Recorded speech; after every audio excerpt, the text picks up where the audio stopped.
How's everyone doing? Hopefully everyone's doing great.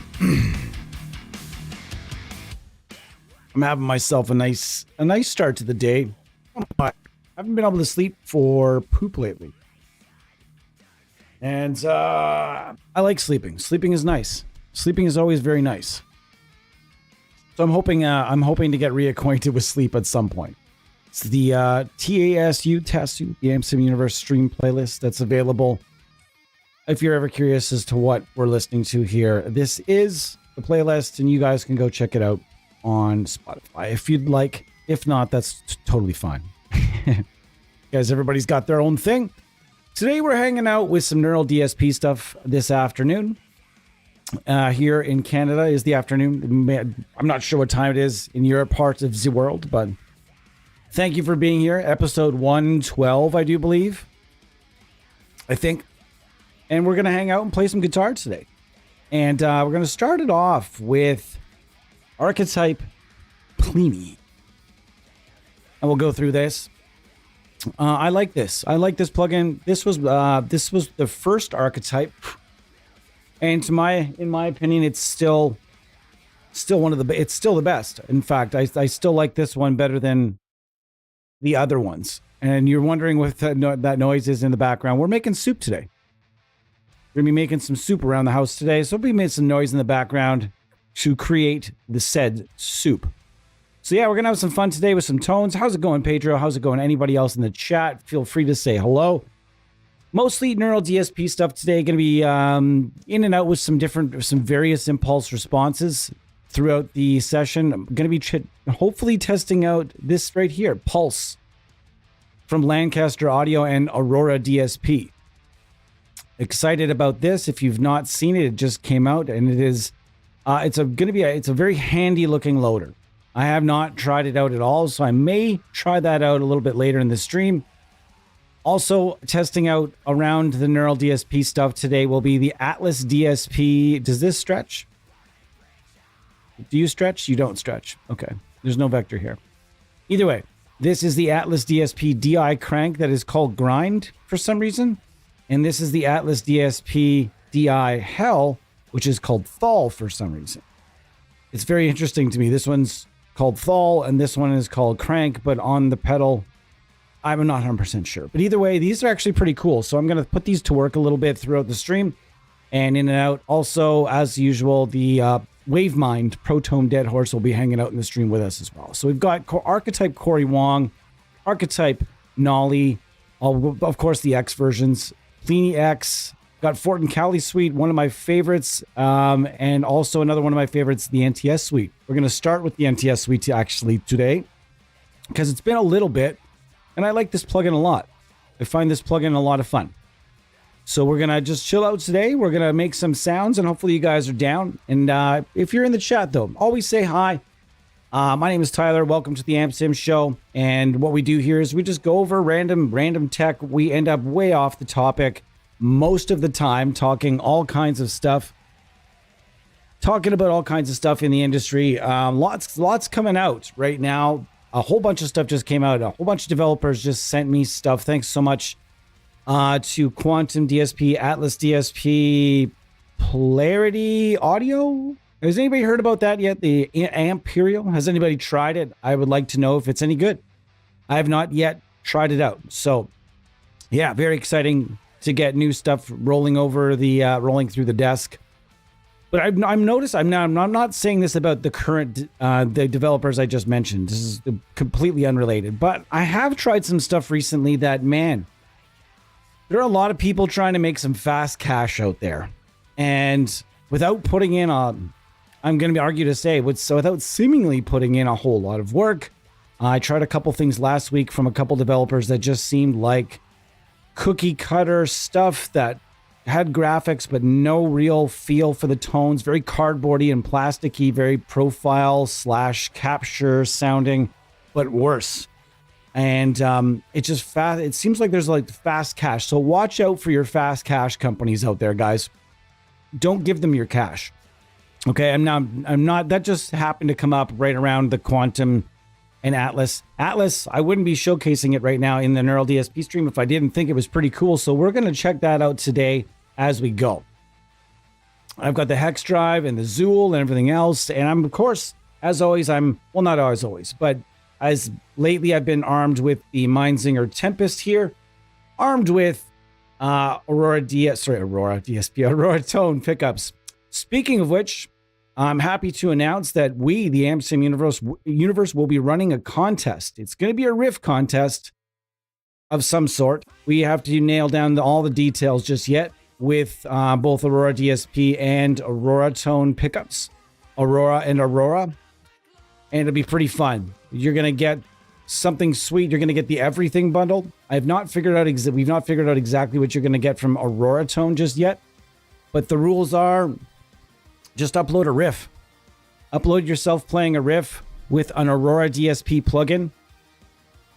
And if you're wondering, do I have to buy one? No, they have freeware as well. They have Goblin. So upload a riff, and we'll put more information on our Instagram, and we'll be chatting that out to you as well. So you're going to get the everything bundle from Aurora DSP, and likely got to figure out exactly what's going to come from Aurora Tone pickups, but it's likely there will be a pickup set or a pickup or something to that effect. So let's get this going at this point. All right, let's turn this on.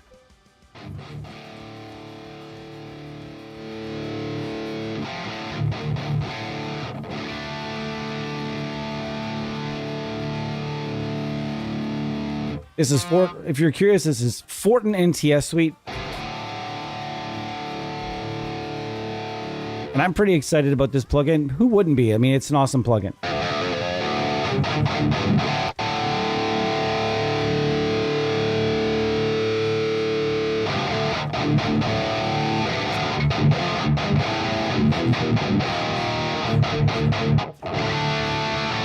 That sounds pretty good to my ears. How about you guys? Good to start things off. Let's talk in the comments. What was your first Neural DSP plugin? What was the first one you tried? What was your thoughts on it?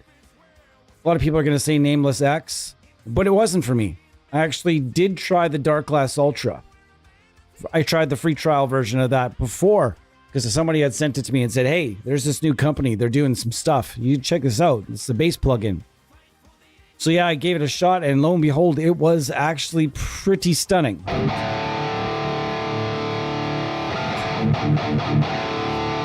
All right, that sounds good. Let's go to the cab. I know there are a lot of people that want the X version of this. I've talked to a few, but I don't know how close we're getting to it right now. I think that they've got other things that they're doing right now, and I don't know that it's entirely the biggest thing for them to worry about. But that being said, I can't comment on Neural DSP and what they're up to.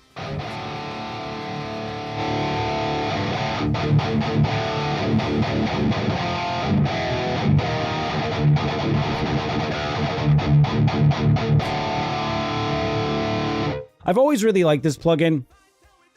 I've always found it to be phenomenally versatile inside the metal genres. It's a fire-breathing dragon, but it's not always set on 100%. You know what I mean? It's definitely got it's definitely more of it's a shapeable amp. That's what we'll call it.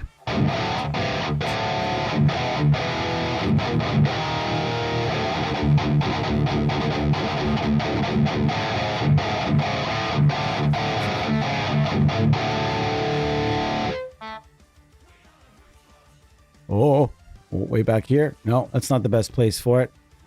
Let's go with about here.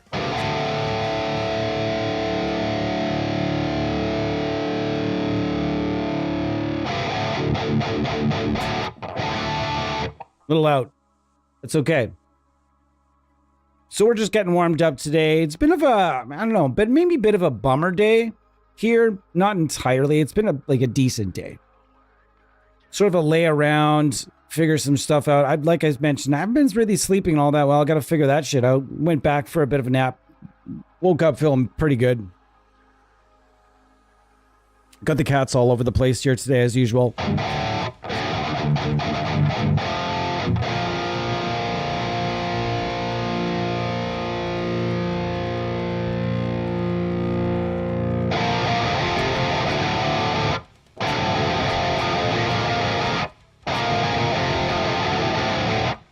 That sounds pretty good. But so we're going to turn off the grind. And I'm actually going to, as mentioned, I'm going to toy with these pedals a little bit today. I know that it's quite small, but that is the amp on its own.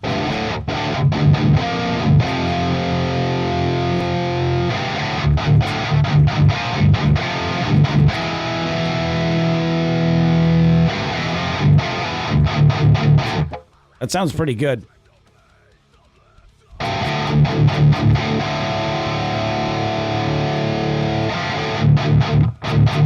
This is the Atlas DSP DI Hell. Pretty cool. I'm digging it so far. You guys tell me what you think.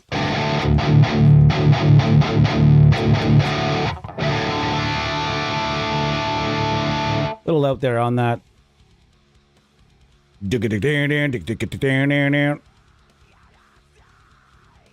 Little out. Ton Guitar, how are you? I hope you're getting better. That's good to hear you are feeling a bit better. A lot of people have been sick lately. Even a lot of people on this team. A lot of people on our team have been sick lately.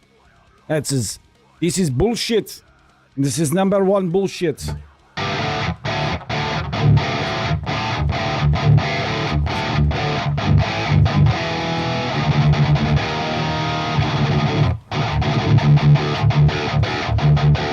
So, have you guys tried this yet? If so,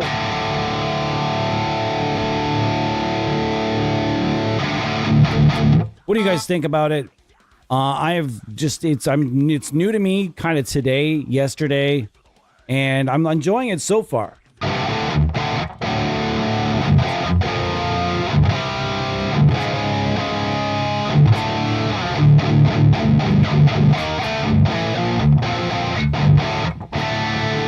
So that's with the pedal. Here's without.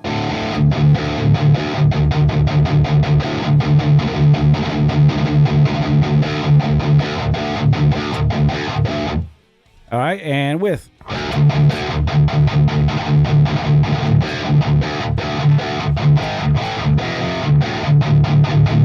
didn't read the manual, as typically I don't, but I really should. It's got Hell Plus and Rock Plus. So rock feels like it needs a bit of brightening. Maybe a bit more attack. I'm clipping all over the place here. That's pretty good. All right. Making food. Nice. Yeah, no, Bo never stops. He's a machine. He is a machine. Have you guys seen that movie, that Bert Kreischer movie, The Machine? I thought it was going to be really bad. I thought it was going to be real bad. And it was actually quite good. I laughed. I laughed a lot. And I thought it was pretty damn funny.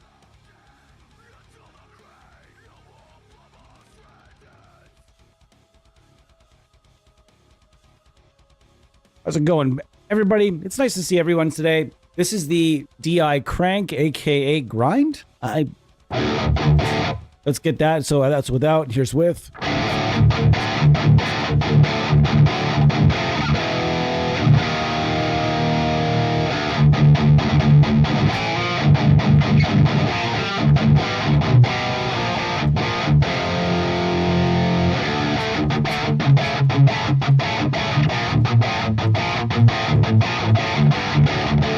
Pretty tight. Sounds really good. We're going to be trying those out as we go through the amps today. We're not going to go through all of them. I have a Skyrim or video gaming date with the missus tonight. So we're going to do something like that.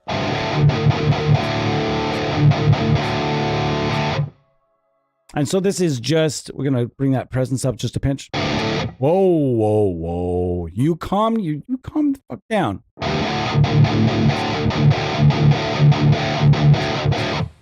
I'd argue and say that those Atlas pedals sound pretty damn good. I don't know what they're based on. I have no idea.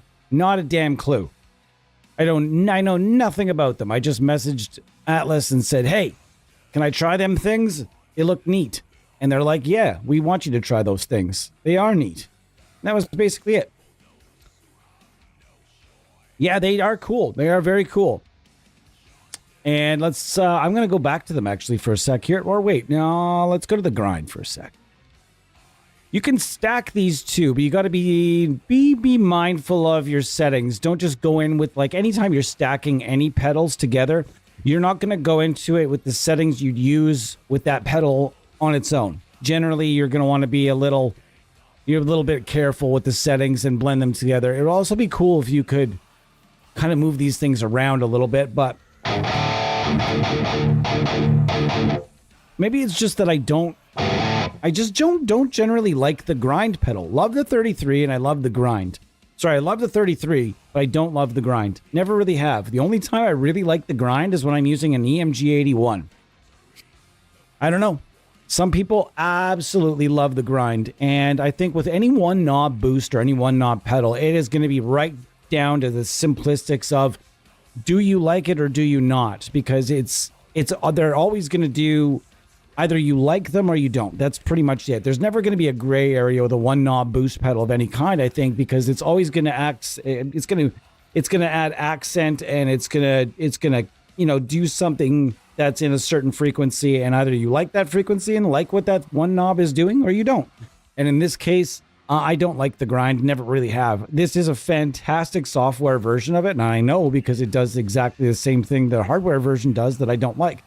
As far as I understand, both the grind and the 33 are both just a hardwired TC, or they're both loosely or at least somewhat based on the TC Electronics booster. Or the, what do they call it? Is it the preamp booster? What do they call it? What is that pedal actually called? I just call it the TC booster, but I realize there's another TC distortion booster from the 70s and 80s that might be a little bit, that might confuse things. It's the three fucking knobs, and this is sort of just hardwired into one position. And either, like I said, so as you move that knob up, either you like what it does or you don't. So in my case, I don't really. I thought that this, however, DI Hell sounded pretty darn snazzy. I like that punch.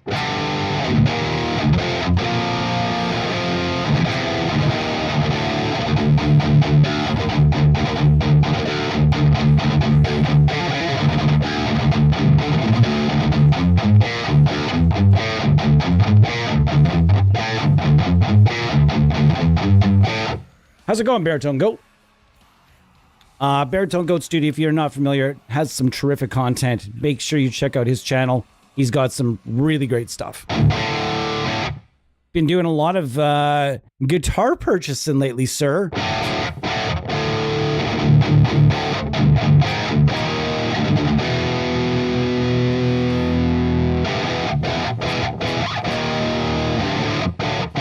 Yeah, that does sound really good. Admittedly, that does sound really solid. And this is a brand new developer. Not brand new, but they've been around for like a stone's throw, I think. They've been around for just a pinch. I've heard the name a little bit as we're going. And I keep seeing this pedal. I keep seeing the DI Hell Thal. And I've also seen the DI Crank Grind. I find that I don't know how I feel about that. I feel like the pedal should have crank on it, no? It's a little confusing to me why it says DI Crank is the plugin, and then I look at the pedal and it says Grind. But maybe it's just the feature of what it's doing? I'm not 100%. But either way, this is fantastic. And you guys are gonna dig it. This is the other one. This one's lots of body.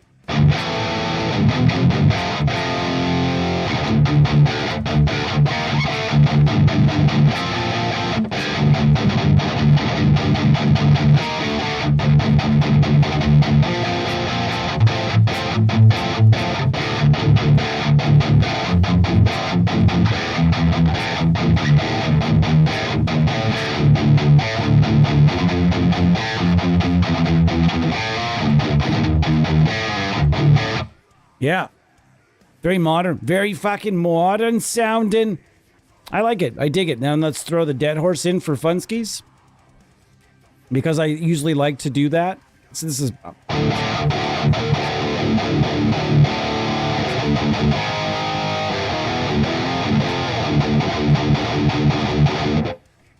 I'm going to go ahead and say it that I actually the reason I like this plugin a lot is because I actually like, you go and listen to the Fortin Nameless if you go and listen to the Fortin Nameless, versus the Fortin Meshuggah, I always just liked the Nameless better. That was always my preference rather. And then knowing that the Ola England amp, the Randall Satan, which you never hear anybody talk about. It's the strangest thing, because for a few years there, that's the only amp anybody could talk about. The only amp everybody wanted to model it, and then blah, blah, blah, blah. Well, it comes down to the fact that the Randall Satan was actually just this channel, if I'm not mistaken, just channel 1 of the Fortin Nameless, and it was, of course, import produced, if I'm not mistaken.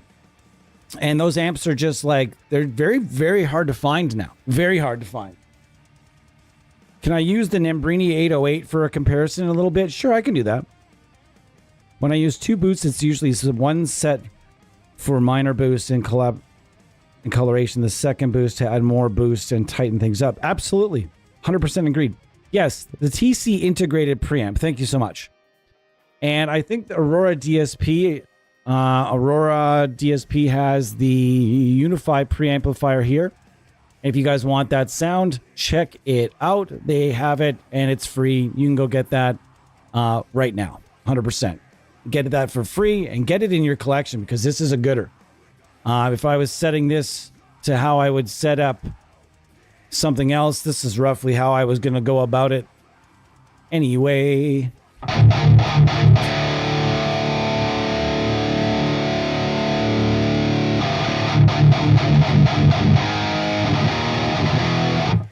So yeah, that gives you a good idea of what the Unify preamp pedal can do, and it's sick. I'm also trying to show the versatility in this guitar a little bit more today, and to show that versatility, we're gonna crack open. By the way, NTS Suite, thank you so much for being here. NTS Suite, we appreciate you, and I'm gonna send this one off down the tracks. This one is a good one, and check it out if you guys have the chance to do so. Now we're going to check out the Archetype Corey Wong X. Now, I remember this sounding a bit different, and when they did the X version, this is a situation where I kind of prefer the one that I just kind of prefer the original versus this one. And I don't know why that is. I just do. So we're going to do that. We're going to go over this one anyhow. And I'm going to turn off the cabinet, because I like this DI amp just the way it is. So let's check this out. Why am I out of tune so often today? Usually this guitar is an absolute beast for staying in tune. But again, as mentioned, the climate around here fluctuates so drastically. It just seems to be the A that I'm having a problem with today anyways. This is, again, my Mindsinger Tempest.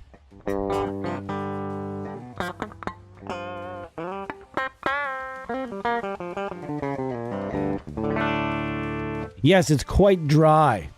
It's very dry.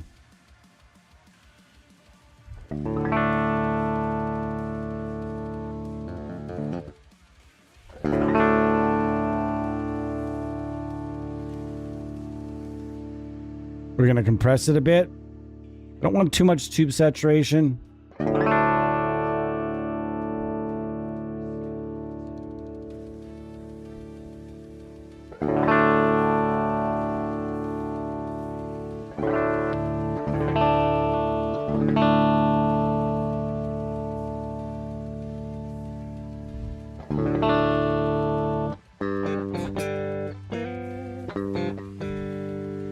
Sounds pretty good. It's not quite what I'm looking for today, though.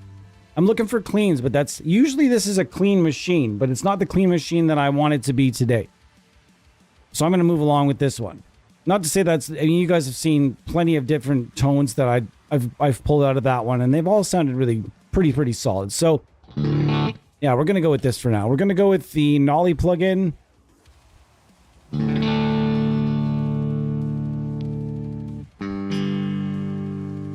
All right, let's see what we got here. I'm going to turn down the tunes just a tiny bit so as not to have to yell over them or anything. It's sounding pretty solid. I like, this is one, again, this is probably my second favorite archetype. My first favorite archetype has got to be the Pliny. Got to be the fucking Pliny.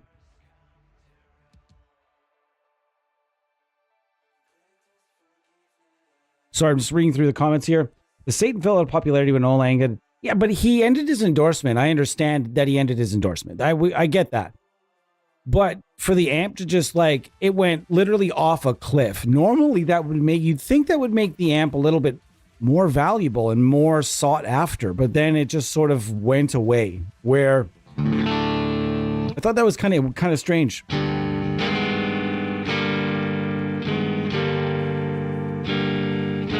A little bit of black metal. Who doesn't want black metal?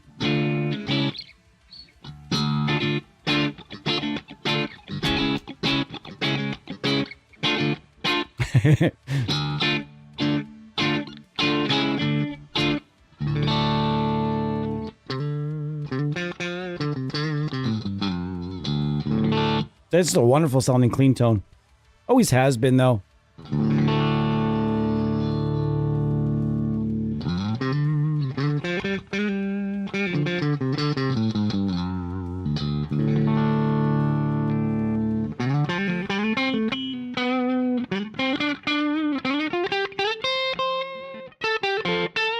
Flub, flub, flub, flubbity flub. So what you guys got planned for the day? I'm curious. Having a very low-key kind of day today. Trying to up my mood from the week. The week has been kind of weird. Last few weeks have been kind of strange. But again, we all work through things at our own pace. It's terrific. The reason all end is, yeah.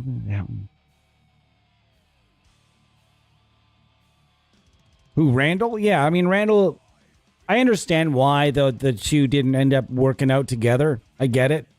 But, yeah, I don't know. It's just strange because the amp just sort of fell off the planet. But the fact of the matter is you can't find a lot of them used. So that means anybody that's got one is keeping it forever kind of thing. And why wouldn't they? Because it is a fantastic sounding amp. It's a really good metal amp. Very good.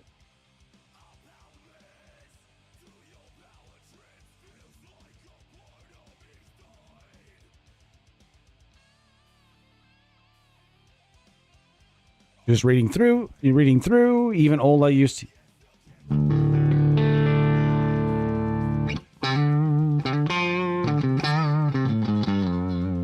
The Larry Dino? What's the Larry Dino? All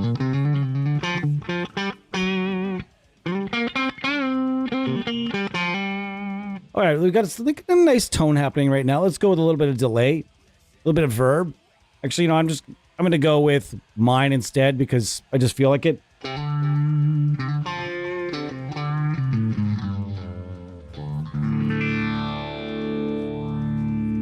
And they don't have a phaser on board here. So why would I?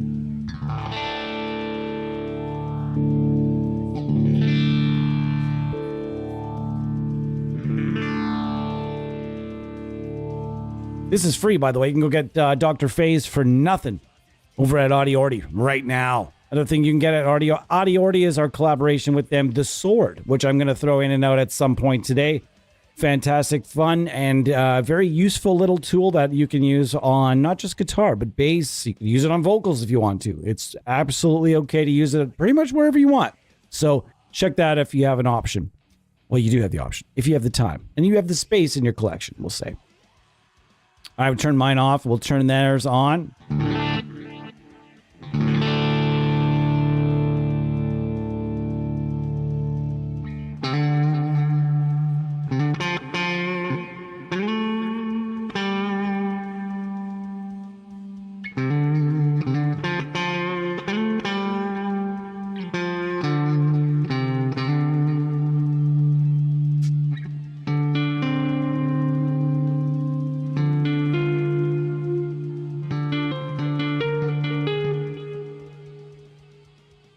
Wrong note.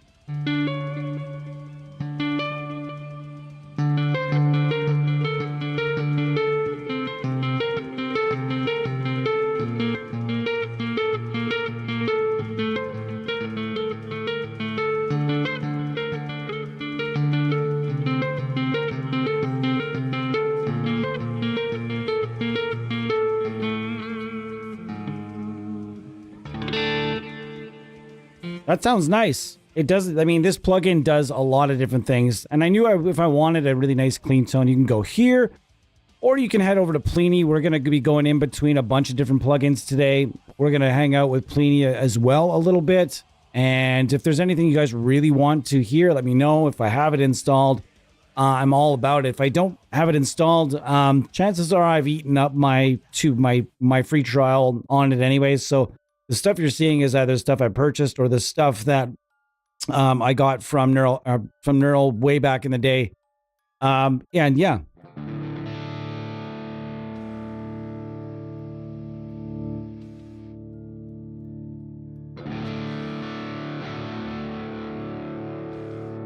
That's rather quiet.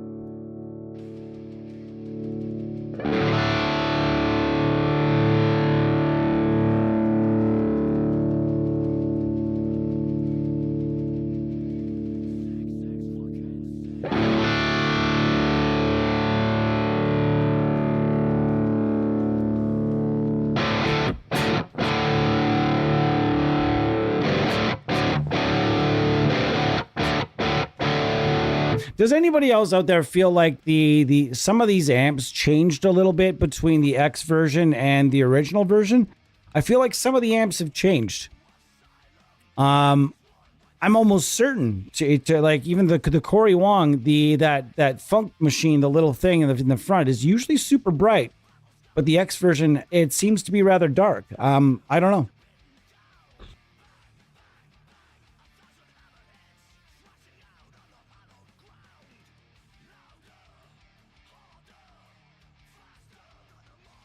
Man, Bo, you are just such a wealth of knowledge. So glad we have Bo on the team. I don't know what we would do without Bo and Eddie. I have no idea.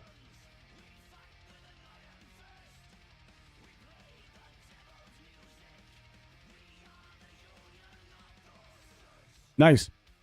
I like this.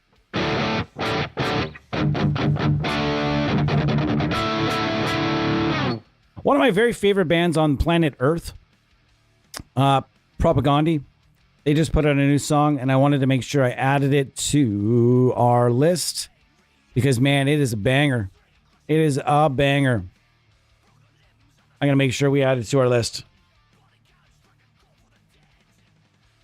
And it sounds like this. All right, we're going to put this on our list real quick. And if you haven't heard this band, you really need to. I'm going to put this on our list. This guy's an absolute shred machine, too, playing in a punk rock band. Superb guitar player. Absolute beast.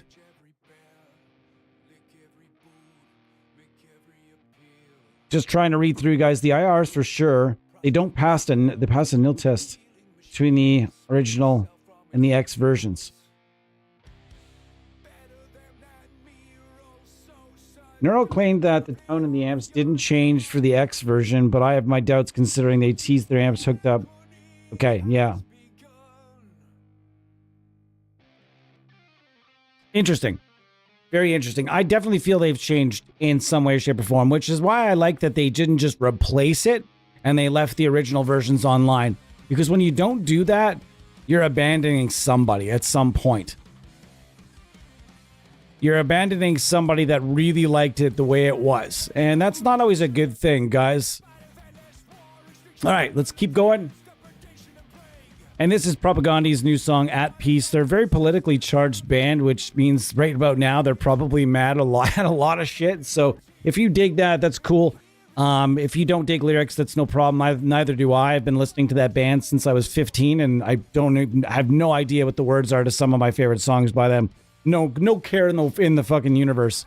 As usually politically charged lyrics aren't necessarily my bag, but I like the music. I listen to this band for their music and the melodies and everything else. So you don't always have to dig lyrics to enjoy music.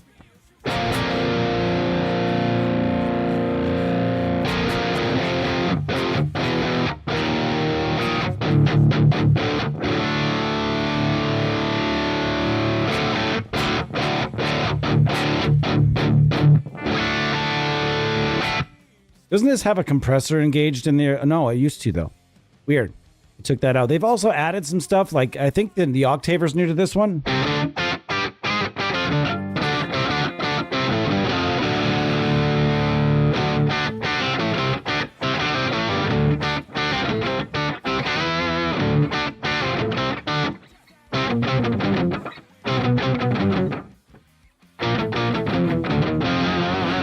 Can't remember any 311. I actually used to know a little bit of 311.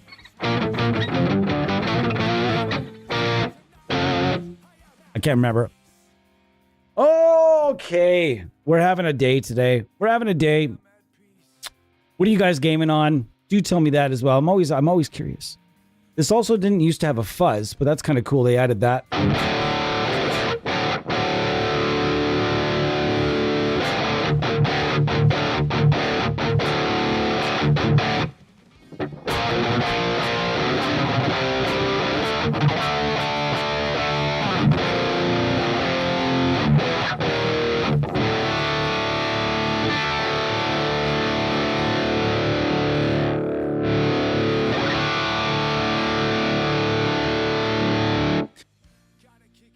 Baritone Goat's been buying some nice guitars.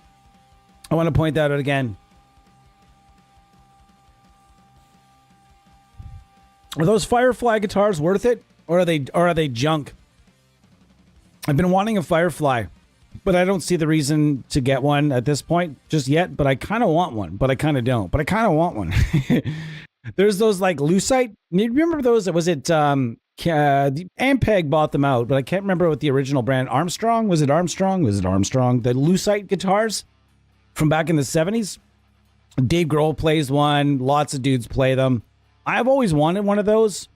And even I remember when I could have got an one of the Ampeg versions for a song and a dance. And I wish I could go back but you can't. Now finding even the Ampeg versions is extraordinarily expensive. So that I did see that not Firefly, but another one of those companies had a knockoff of that with like a darker lucite. Hey, I got time for that. I got time for that for sure.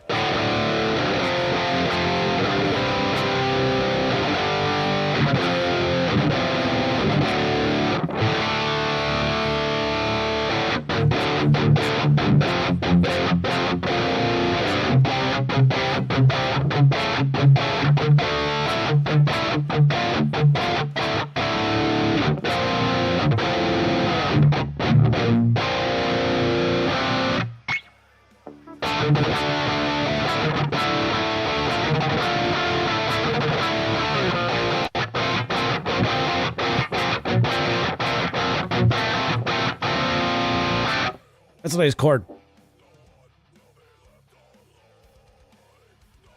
You're back on the Cyberpunk 2077. Nice. I'd love to see some more collaborations. Everybody thought there was going to be an evil, the orange, the evil pumpkin, the Neural and Fortin. I'm wondering if they're going to do anything else or not. I'd sure like it if they did.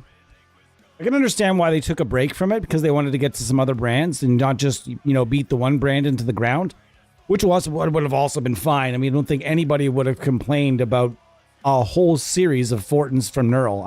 Nobody's going to complain about that. Dang. So how's everybody doing today?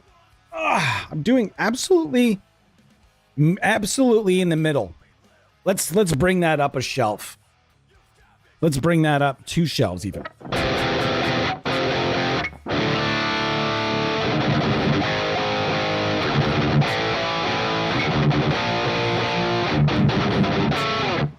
Let's mess with the cabinet a little bit here. Gosh, that is some of the graphics. I mean, I definitely don't like the graphic of this cabinet in comparison to the other one, but I mean, it's a graphic, so I'm not going to complain too much.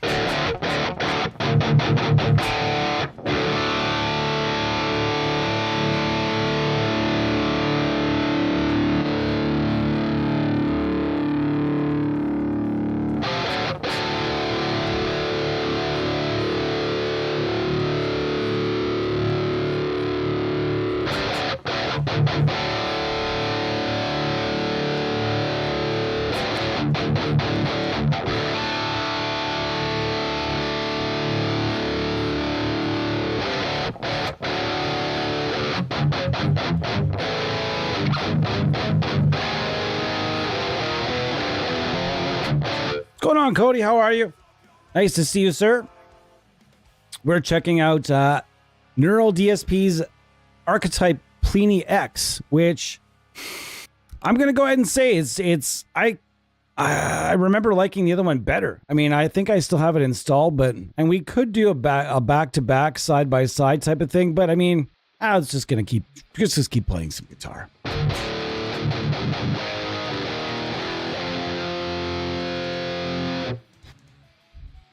Wait a minute. Is there only one cab? I thought there was more than one cab in here. I actually could swear there was more than one cab in this thing. Originally. Ah, damn it. You're going to make me go look and shit. Oh, I only have this one installed. Okay, so I have to go install the other one then. All right. I left the other ones installed. I don't know why I decided to uninstall that one. No idea.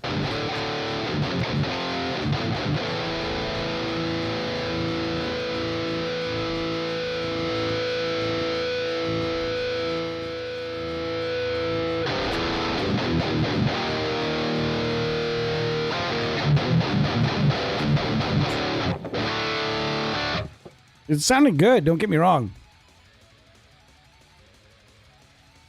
Why is it so angry at me? I can hear it, it's angry. Why is it so angry? Weird. Why are you so angry, bro? Anyhow, yeah.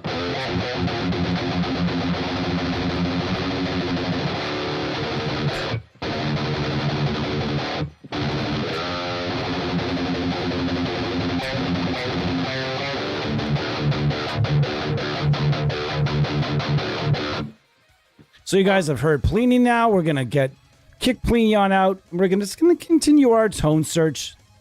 And the Fortin Nameless suite has always been kind of a staple for a lot of people.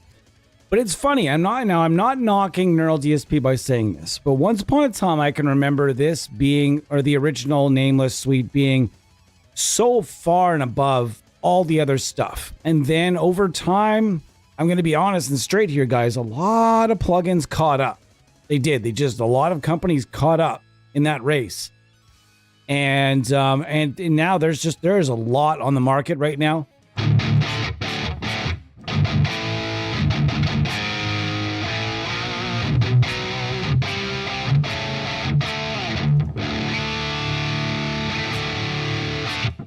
Beautiful. Beautiful. Absolutely beautiful. How's it going, Cody? Cody is a lobster fisherman as well. That's not something you hear somebody tell you that they do every day of the week. It's like, what do you do in your spare time? Well, I mean, for my other job, I'm a lobster fisherman. Oh, is that so? I wish I had something cool to say, like, yeah, well, I run my own trapeze company. We're testing out a couple of different pedals today as well from Atlas DSP, if you're just joining us. So this is Nameless Suite without.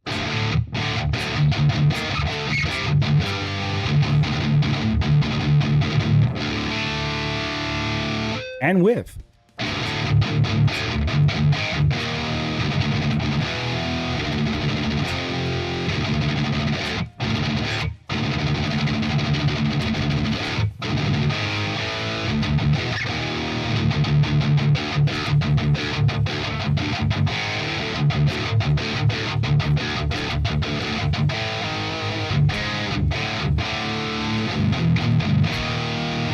There's also the Atlas DSP crank / grind ? This thing is money. Absolute money.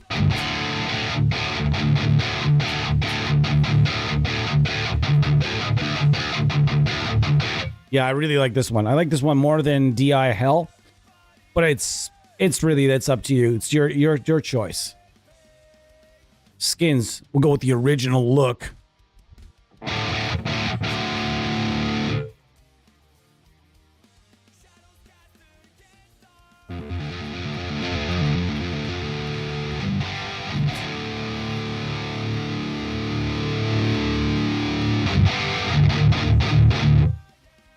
So you can play around with.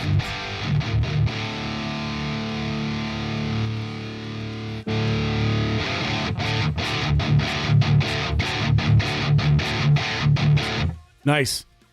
This thing is just such an absolute crusher.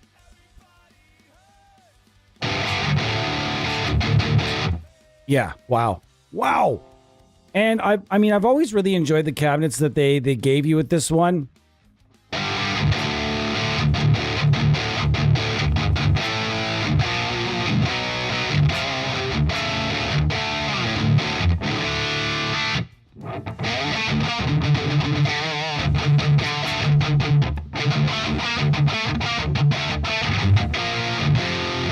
Now let's throw something on the amp.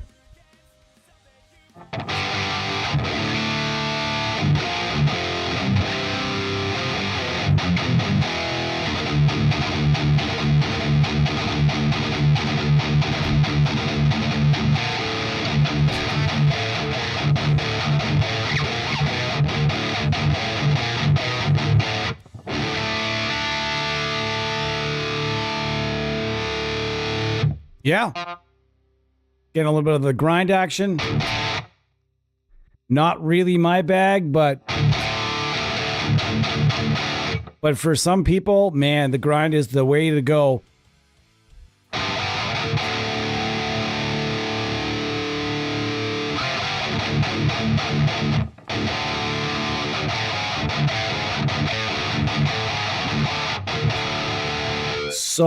So it's getting real close to ice picky.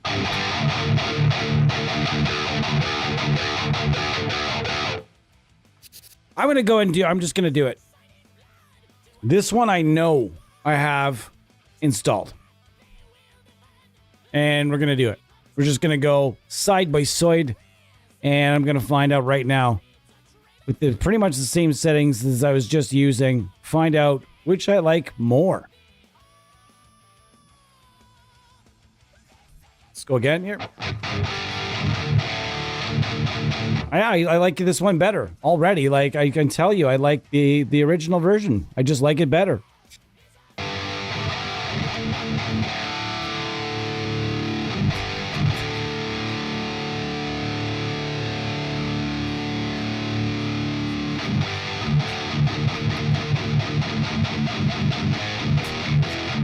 Yeah, I do. Just like it's been since that one came out, I've actually had those questions. Like, I remember liking this plugin a lot more. It's been my favorite plugin for metal, or in my top 3 for a very long time. So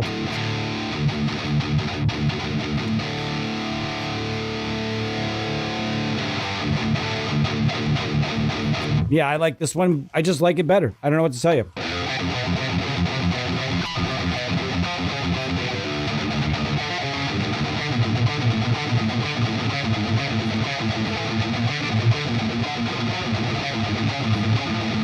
Sloppy.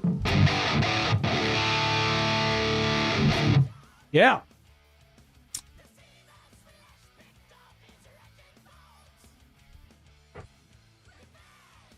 Just got home. You left at 4 a.m. It's 5:50 p.m. here now. Man, you are a machine.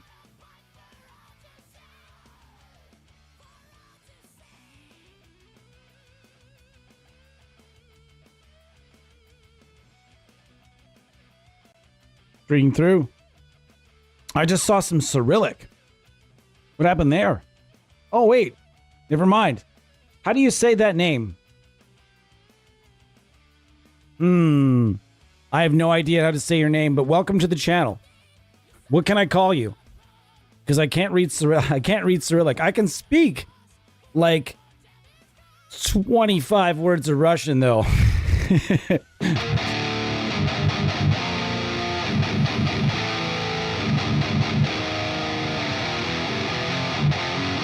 Yeah, I don't like the original. I like Nolly X as much or better. Pliny X, not as much. Admittedly, I just wasn't able to get the tones I normally like getting out of that plugin, so that's something to be said, I suppose. Wow, that sounds good now, though. Wow. It sounds so good.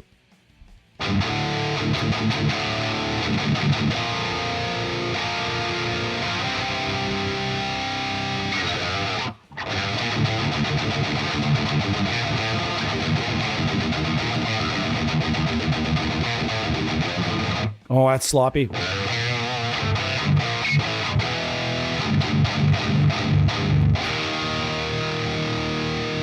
If you wanted to use this for rock, though, it's not exactly like it's tough to do. It's a modified Marshall, no problem.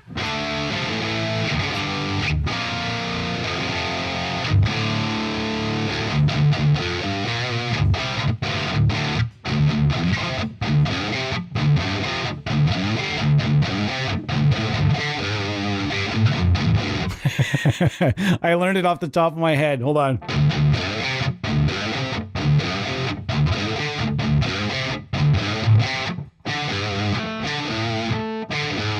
Nope.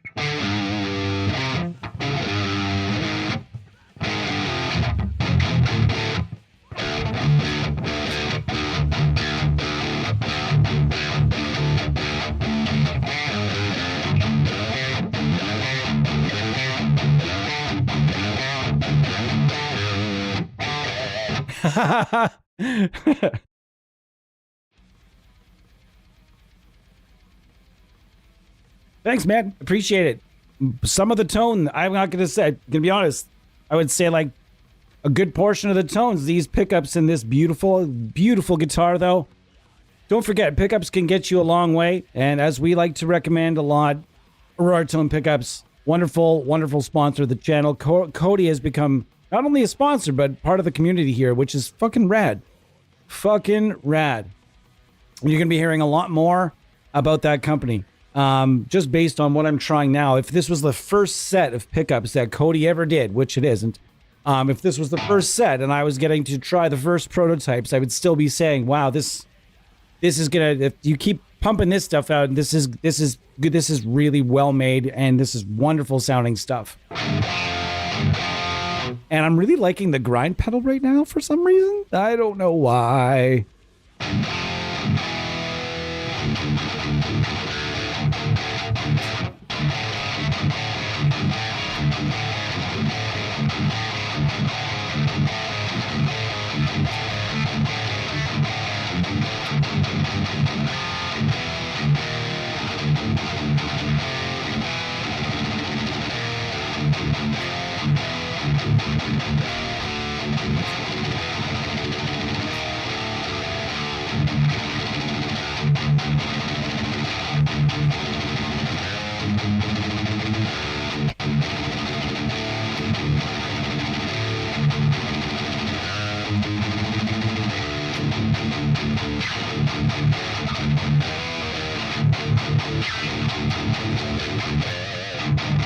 Holy cow.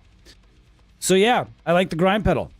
In this version of the plugin, apparently, and with this particular setup, I like the grind pedal. It is what it is.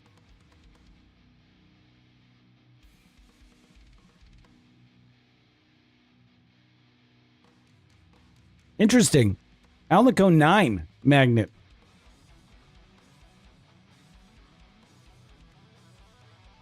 What? Eddie, you've never tried Nameless? Get that trial in you, buddy. Get that trial going ASAP. What?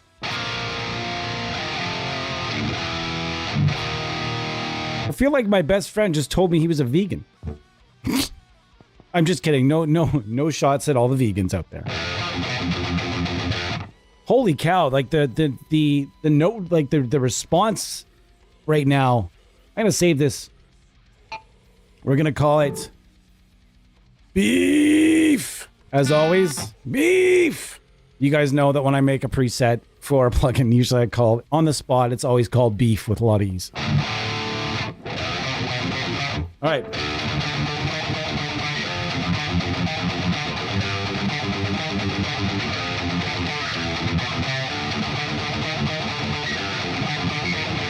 Oh my gosh.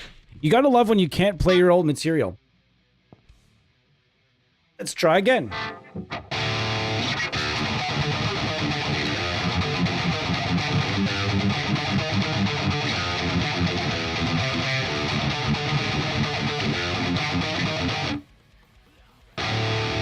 Let's try that one more time.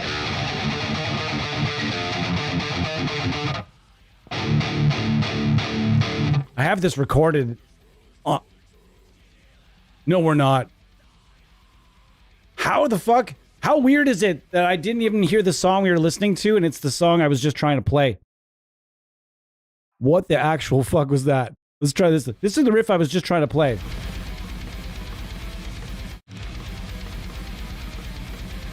This is my old album. Here's the riff I was just trying to play right here.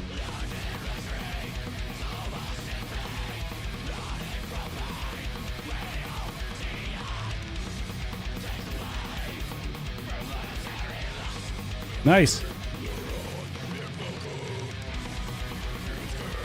I haven't listened to it in a while. Check it out if you feel like it. It's called Skullverizer. It's The Hell We Witness is the song we were just listening to. But man, that's the song. That's the riff I was just trying to play, and it would just happen to be playing in the background. That's weird. Maybe I heard a couple notes and just it sparked me.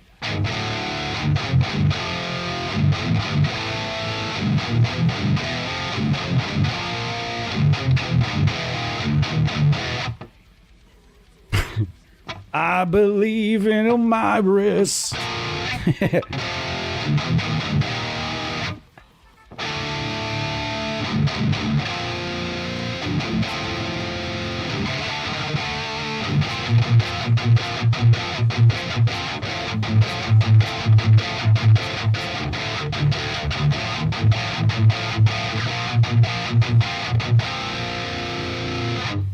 Wow.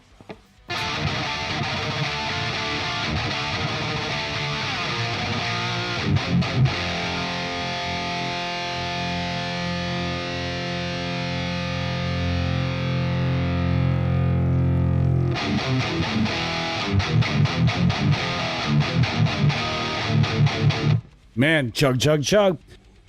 Super versatile set of pickups, though. Like, it's definitely not all it can do is chugs. I mean, it'd be a great rock guitar, it'd be great for prog, it'd be great for anything. So that's exactly what I wanted to do with this instrument, is make sure that it had lots of capabilities, not just be able to chug.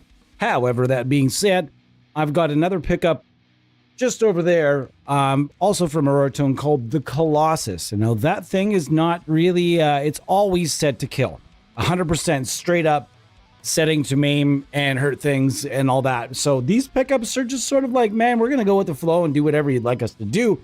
That one is like, nope, gotta be doing some bulldozing, some mowing of human bodies.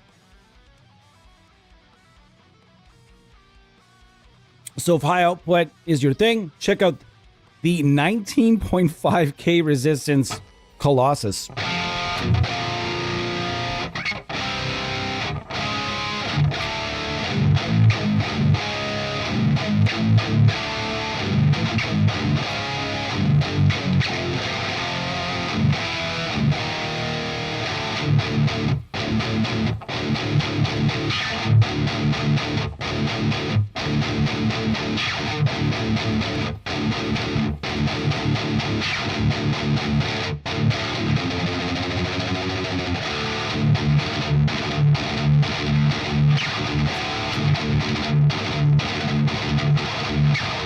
Nope, slopperific there.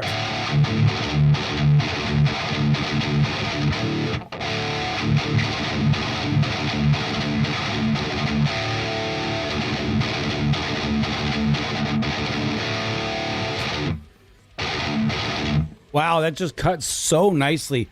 This is the most I think I've ever enjoyed the Fortin grind in this. I'm sold that this is this. Could you guys, did they? Nope. If you guys could go ahead and update Neural DSP, please update the original Nameless with that beautiful design, that 100% beautiful design that you have there. We're going to move along to the Omega Ampworks Grandifier. That all blacked out design would look really cool. I love the look of it, but I just like the sound of the original Nameless suite better. I'm gonna go right ahead and uninstall the other one, to be honest, because that one just proved to me that I liked it more. This plugin here, however, is absolute beast, a war machine. I'm gonna set it up, and it's gonna sound great. I guarantee it. Let's see what we got here.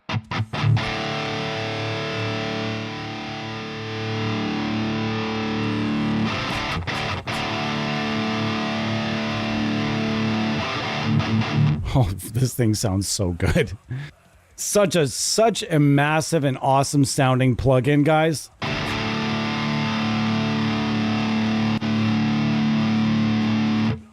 We're gonna kick this on over here and go over here.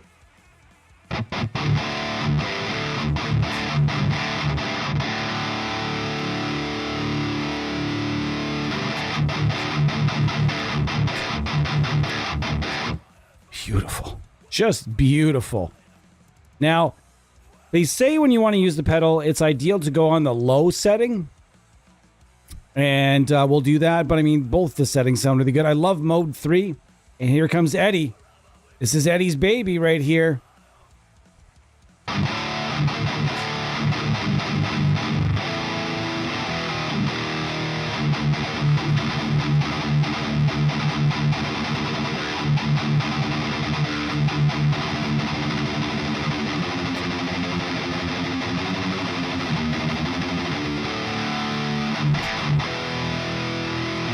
And I like clicking this mid voice on and then wheeling the mids back a little bit. See my pretty face for a little bit.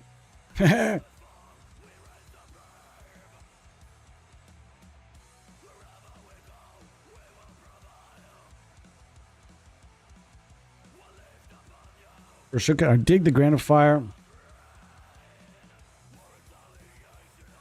What mess are we getting in today? We need a pickup called the Jefferson Starship, please.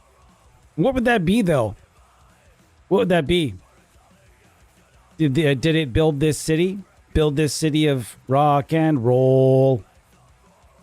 But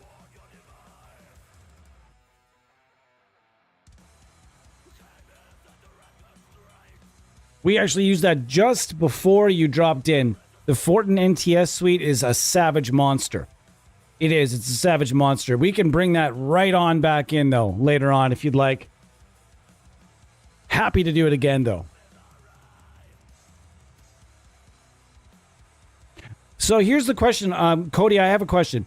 In the vast realm, this gigantic realm of pickups, why is the Alnico 9 not... Why is that a pickup nobody's really jumping into? You'd figure with this huge, gigantic market and so many people that are winding these days, you'd think that somebody somewhere would be like, hey, I got to try, no one's doing this. I'm going to have to do it. Why has no one done it before? Is it the cost thing? Is it, what is it? What's the deal? I'm curious. Excuse me.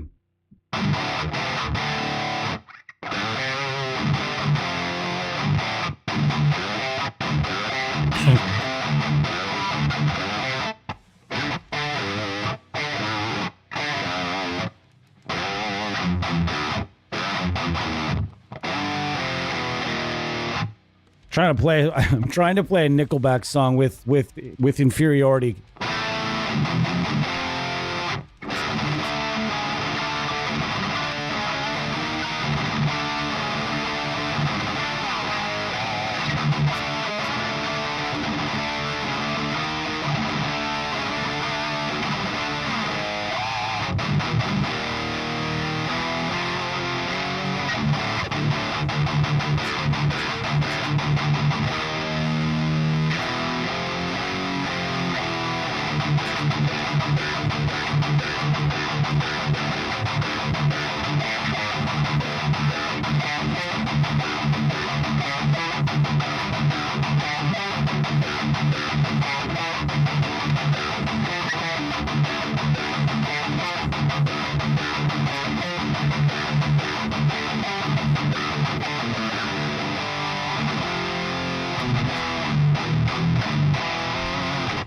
Nice.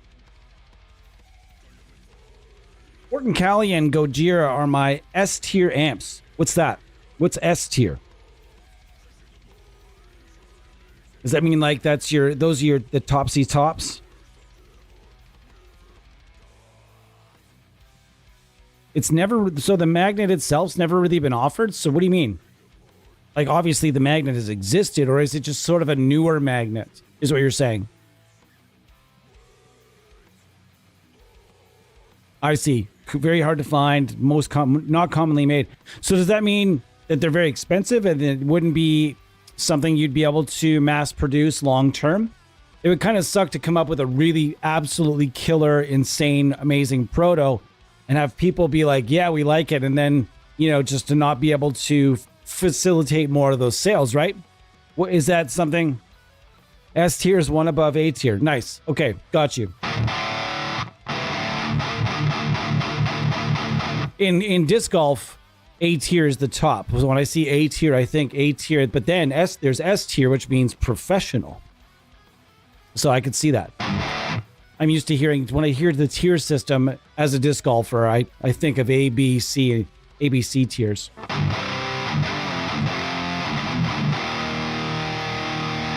Do we have a single other disc golfer in our community? Am I the only one? Or do we have another avid disc golfer in our community, in our midst here?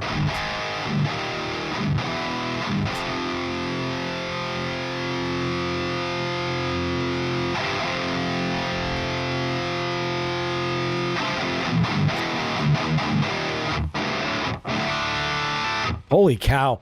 The Grandifier still absolutely fucks. This thing is just ridiculous.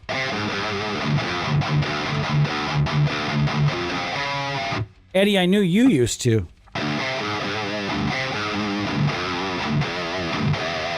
If anybody's looking for something to do that's super good for your body, and you don't really like walking through, you love walking through the forest, but you get bored of just walking on its own, man, bring some Frisbees, add some sport to it, and you've got yourself, you can walk forever. I feel like I can walk. I think it's like, hold on.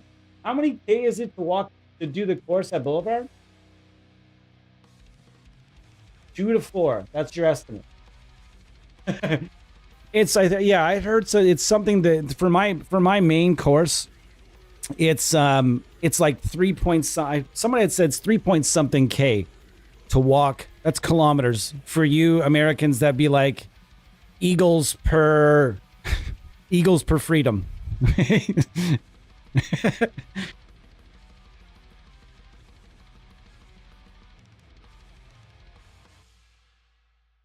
Grandifier is one I'm missing and need to have from NDSP. I'd reach out, man. You got a channel. Reach out. They at some point, maybe about 3-4 years ago, they just stopped giving out NFRs to anybody that didn't have like through the roof in subs. You have there was like a minimum of like 5,000 subs or something ridiculous like that. But either way, dude, give it a shot. See what's up.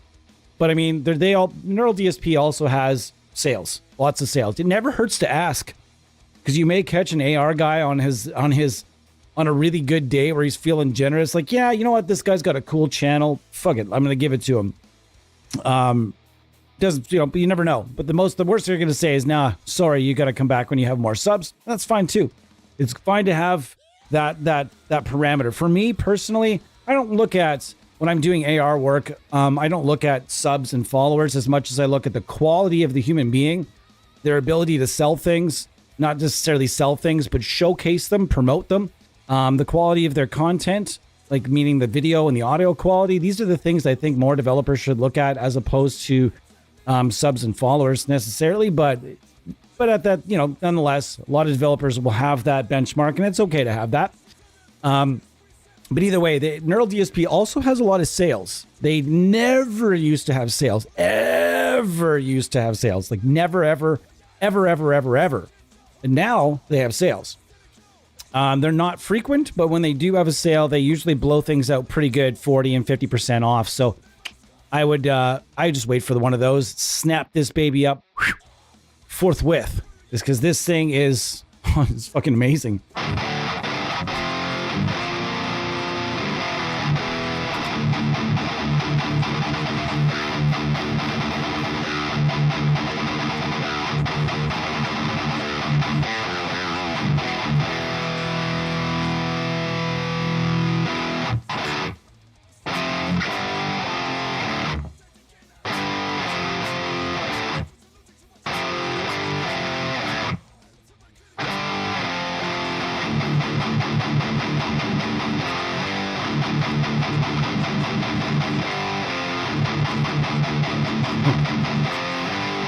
Anybody know that riff? I doubt it. There's so much doubt in my mind that anybody's going to get that riff. I like good conversation here in the comments, though, folks. Talking about the magnets and pickups. And if you're out there and you think that magnets and pickups and magnets and speakers don't necessarily, like, if you're not sure, it's just like some people when they come into amps and amp sims, they start seeing power tubes and they're like, I don't fucking know what that is. I don't care.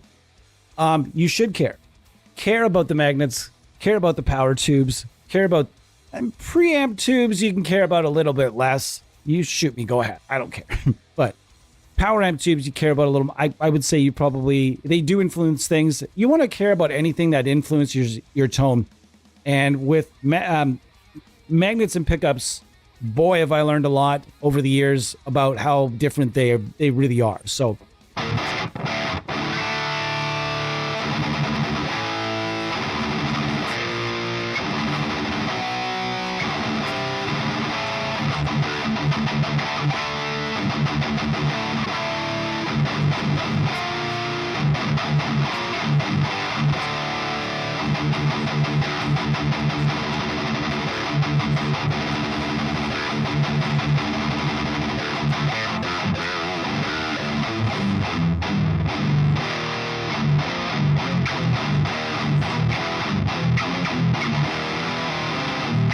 if you're curious about which models, by the way, that I'm using in this, I've got the Singularity and the Ultraviolet. So Singularity in the bridge, and boy, does it have a different tonal profile than the UV bridge. This pickup is, in my opinion, never going to leave this guitar. I don't want it to.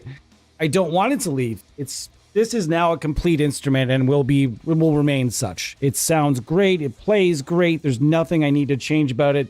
Finally found the string gauge and the right tuning and everything. It all comes together. I've got it tuned in D. I'm using 50 to 11 strings. I'm very, very, very happy with this instrument. Exactly the way it turned out. Oh, I could not be more happy.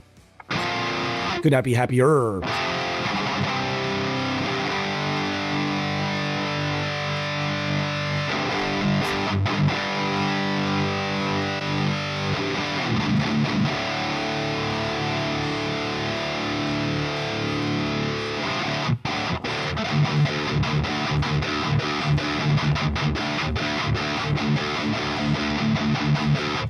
Yeah.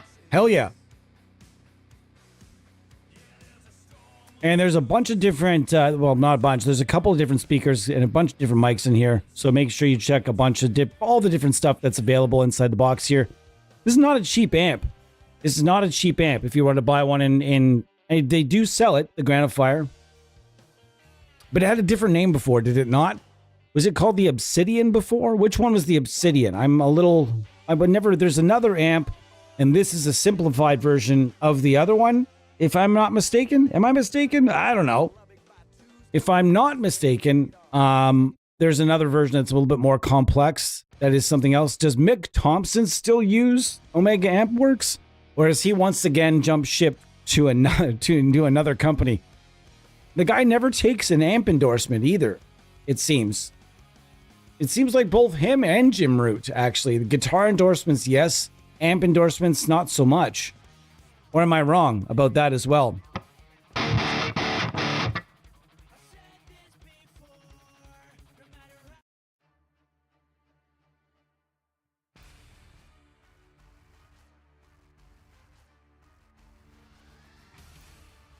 Yeah, that's it.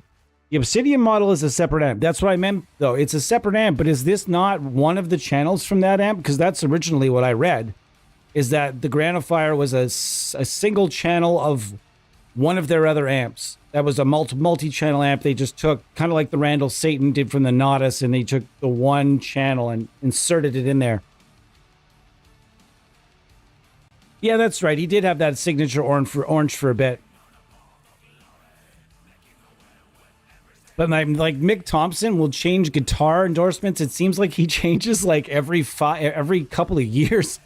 It's like it was Ibanez, Jackson, and ESP is the newest one. Its current one is ESP, right? There was the Jackson, there was Ibanez, Now he's with ESP. But was there anything else in there, or am I missing one? Was there another one? There wasn't a Schecter. No, there was no Schecter.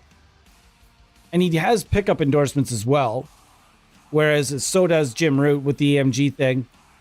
And man, Jim Root, as far as I know, the research and development, the amount of development that went into the Jim Root signature set of, I think, the retroactive pickups. As far as I understand, those were a lot of time and a lot of back and forth and prototypes went on in that whole thing. It'd be cool to get your hands on some of the prototypes. ESP and Fishman now move from Jackson and Duncan. Yeah, I haven't played it.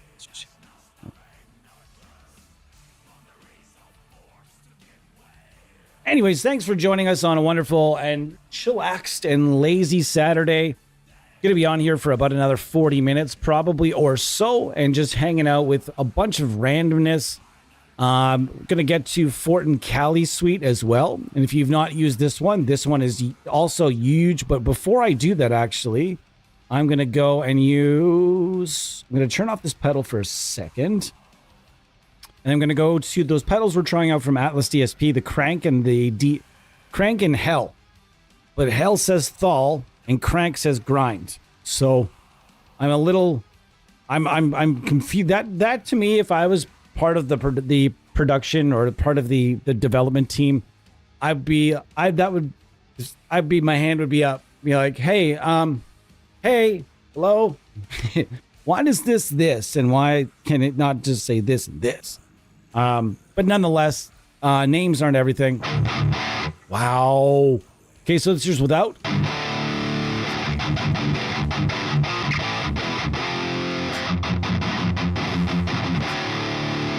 And here's with.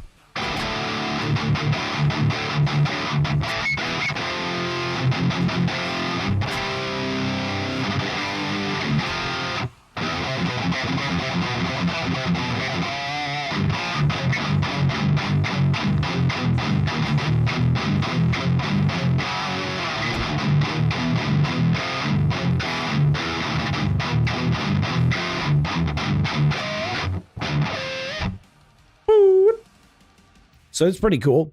I wish I could make it bigger. Can I make it bigger? Hello? No, can't make it bigger. Can't stretch here. It's okay. I'd like to make it bigger. Let's go to the screen. That's what it looks like. And I didn't even look at the price on these or anything, but they did send them to me. And let's check out the Thal version.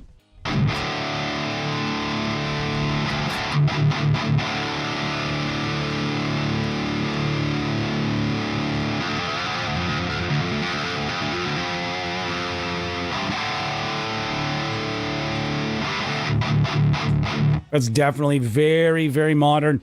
And I would say this would almost be better for a lower tuning than D. I will try it with the big beefy surfboard. That is Shaq. That is my baritone. I'll give that a shot for sure. Baritone Goat. This might be your bag.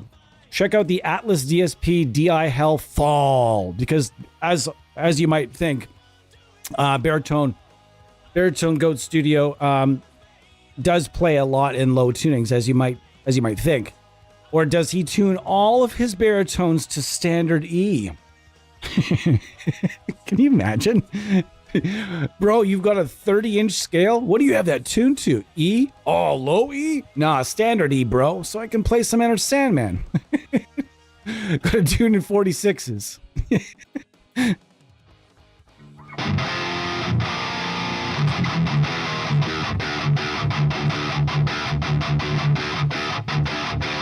Yeah, this thing's cool, but I think it'd be better for a low tuning. So I'm going to say that this one, the DI Crank Grind,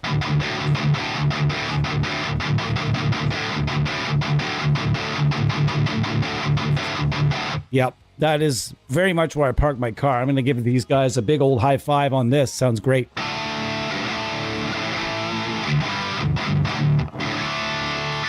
Yeah, that is superb. That's an awesome little pedal.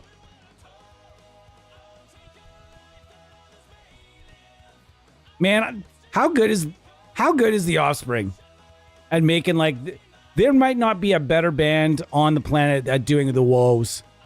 Harmony woes, man. They've actually got some riffs that are not easy. Like go ahead and learn Mota. M-O-T-A. Go ahead and play that at pace. That without a mistake. Those guys, the power chord switches are kind of tough.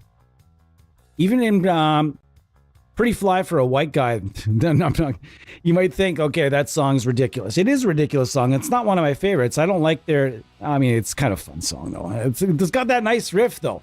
That that's not... It's tough to move the power chords around like those dudes do. You got to give those guys credit for still kicking as well. Craziest thing about that band, the trivia fact, and you guys can use this as a trivia fact if you'd like later on, but Leonard Nimoy, aka Mr. Spock, Leonard Nimoy's grandson, is the multi-instrumentalist in The Offspring. And he's not a full-time member, but he stands in the middle with like keyboards and like maybe a trumpet and some like weird percussion stuff, and he sings backup, and he's a really talented multi-instrumentalist. He drums at a very high level, guitar at a very high level. He's like their second rhythm guitar player at times. So yeah, that's fun. That's a little trivia fact that you guys can dazzle someone at the next office party with. Standard E1. I always tune to L sharp.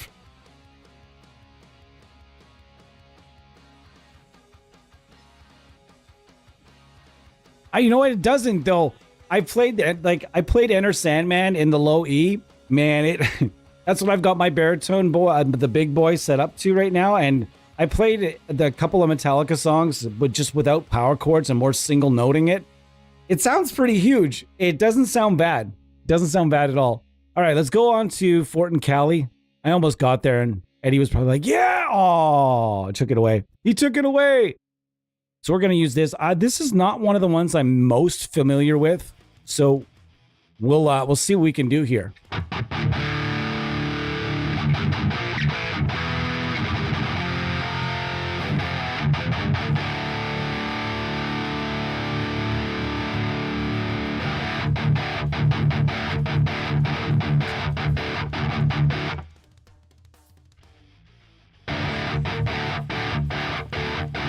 Perfect. Sounds good so far.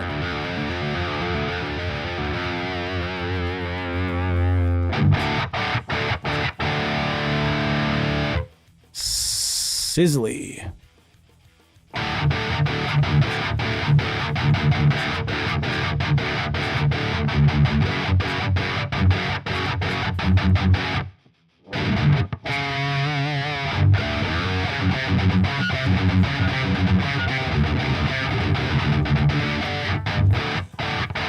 Oh, that note salad.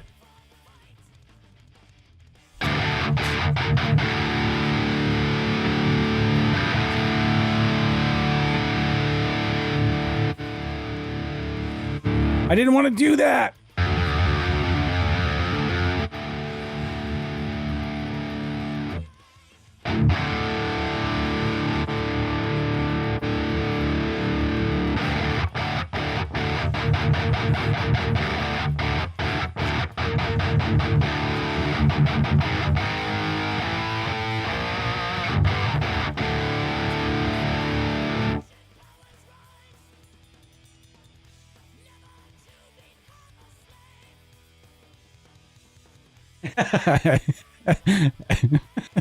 Exit Gravel Boy.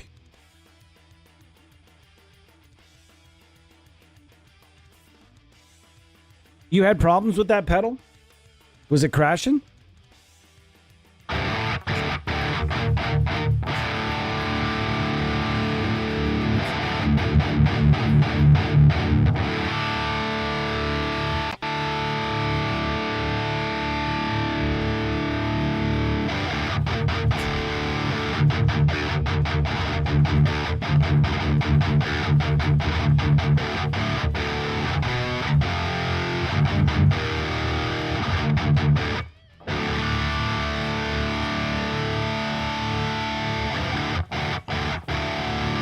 That's beef.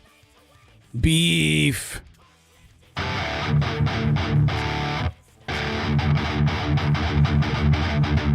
Man, my playing is just rough sauce today, folks.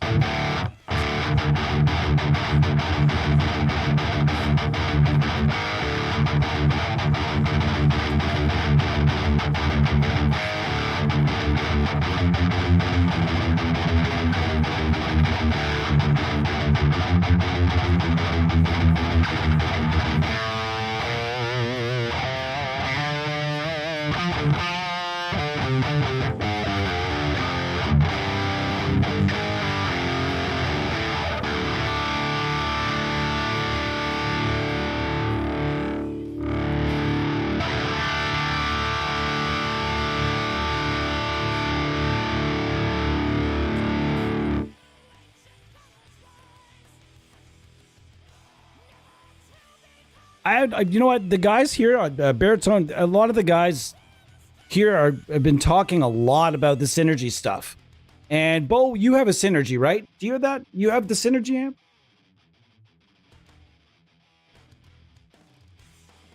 How good was 3 Inches of Blood? And how much better would they have been with a real shredder of a lead guitar player?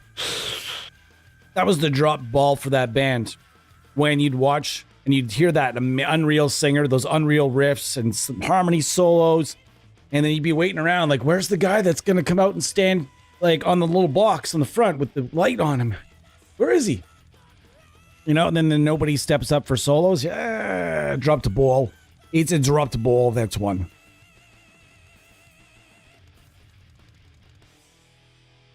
Hey, Elmiris, you just said exactly what we said. You said exactly what we said about an hour ago in the stream.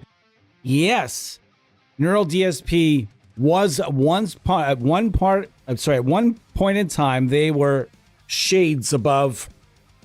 I would say they, along with, as it was them, STL Tones, and they were, you know what, though, I can't even say that because there's always been S-Gear. S-Gear has always been at that level of modeling. Mercurial Audio has always been at that level of modeling. And to be honest with you, I play along with, just the other day, I'm using all the Mercurial Audio stuff and I'm sitting there like, damn, these are old plugins and damn, they're still so good.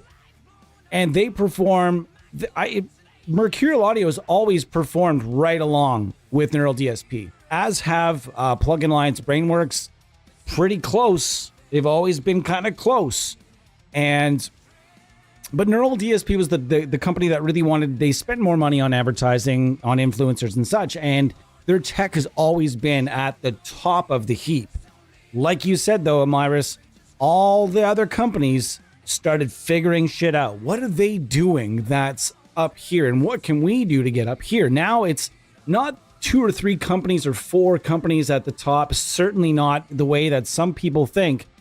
You'll find some user groups that will still tell you that this stuff, certain stuff that they're a fan of is still way better than everything else. But oftentimes you ask those people what else they've tried and they'll just like, well, no, nothing real. So it makes no sense to be loyal to one developer anymore unless you're being paid money. Paid money.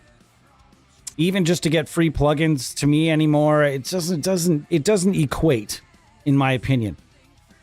There's just so much goodness at the top of the industry now.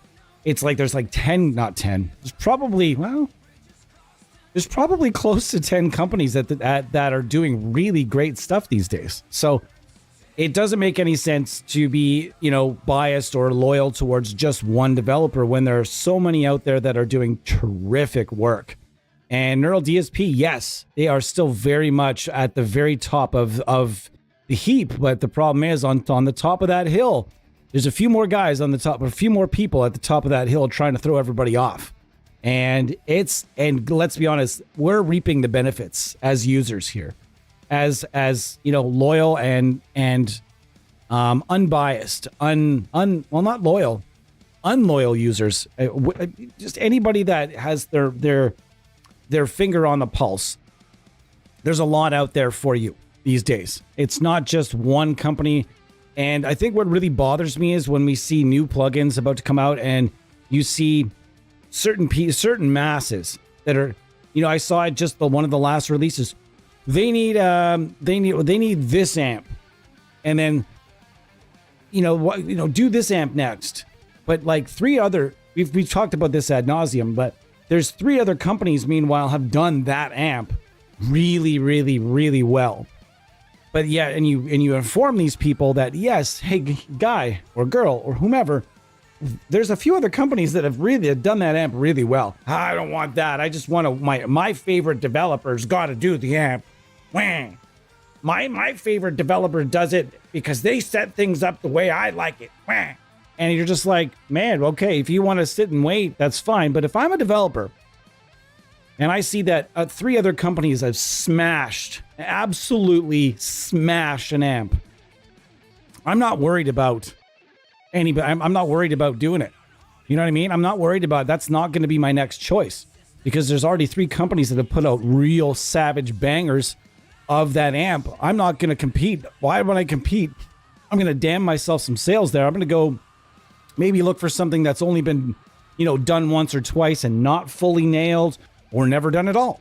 And that's the way that you probably should look at it. That if you're going to wait around for your favorite developer to do an amp that's already been done a lot of times, you're going to be waiting unhappily for a long time when you could simply go and purchase any of those other ones and try to make yourself happy in the meantime. And maybe someday your favorite developer will do that amp or something for that artist. And I think, but the one thing with Neural DSP that really bothered me was that you constantly, for a long time, there's people calling for a licensed Marshall. That cannot happen when somebody has the licensing. And you try to explain that, and it just doesn't really resonate. Well, why do they have it? That company sucks. Well, it's Softtube. They don't suck. And maybe you should give some of their stuff a shot. It's funny that the majority of the top of the heap analog amp builders, most of them are spoken for. Most of them have already given their licensing to a particular, plugin developer. Because now, as we've talked about before, now it's not just adding something to your selection. It's prestige, the prestige of it, right? These companies are saying, well, we're not just going to give you our name anymore. We want to make sure this thing is really, really good because we just realized that this could actually kind of help us sell amplifiers. Imagine that. If only Mesa Boogie had figured that out before they gave the rights to IK Multimedia for their original Mesa Boogie stuff that did not come out very well. The newer stuff, though, not so bad. Not so bad. If you've tried it recently, that Mesa pack for Amplitude after they overhauled all the power amp everything that they overhauled, the cabinet section, the power amp modeling, and a bunch of other stuff. Amplitude kind of turned the corner. I guess there's a new one coming out. I'm interested to see it. I am actually very interested to see the next Amplitude because I think it's probably going to be pretty good. They're moving in the right direction, and things are getting better there. So, in any event, let's get back to it. I kind of want to try that DI Hell with the Cali here to see if we get that. Ooh. I've already got a pedal on, don't I? I do.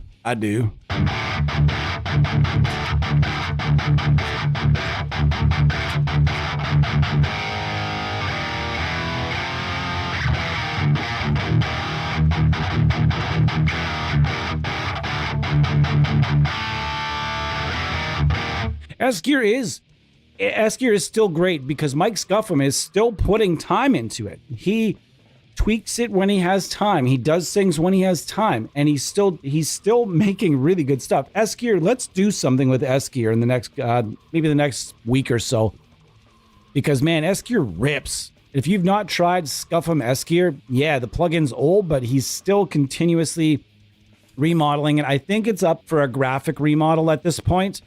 I really, really think it needs a graphics update. And who knows? Maybe we can even facilitate that. Maybe, who knows? Maybe one of the graphic artists we knows would like to jump in and try to make that happen for them. So that could be cool. But yeah, I also think that he's trying to cram the pedals way up top there. I think maybe it's almost time for a panel, for an extra panel for the effects. I think that might be all right. The loader is pretty good.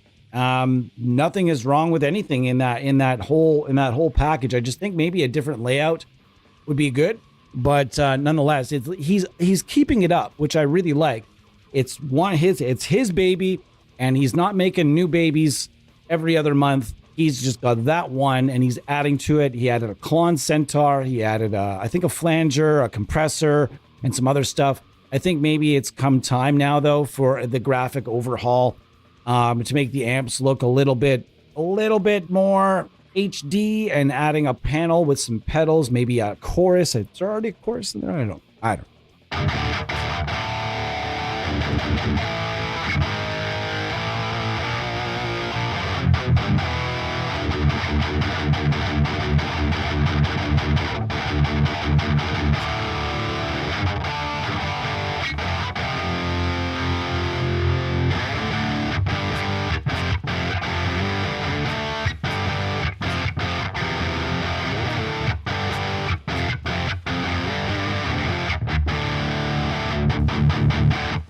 Nice.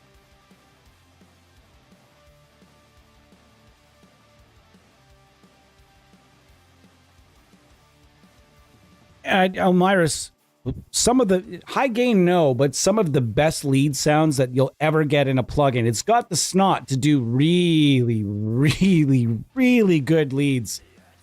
Maybe some of the best lead guitar tones you'll ever hear in plugin form. It's truly a magnificent plugin. Again, red wires though, right?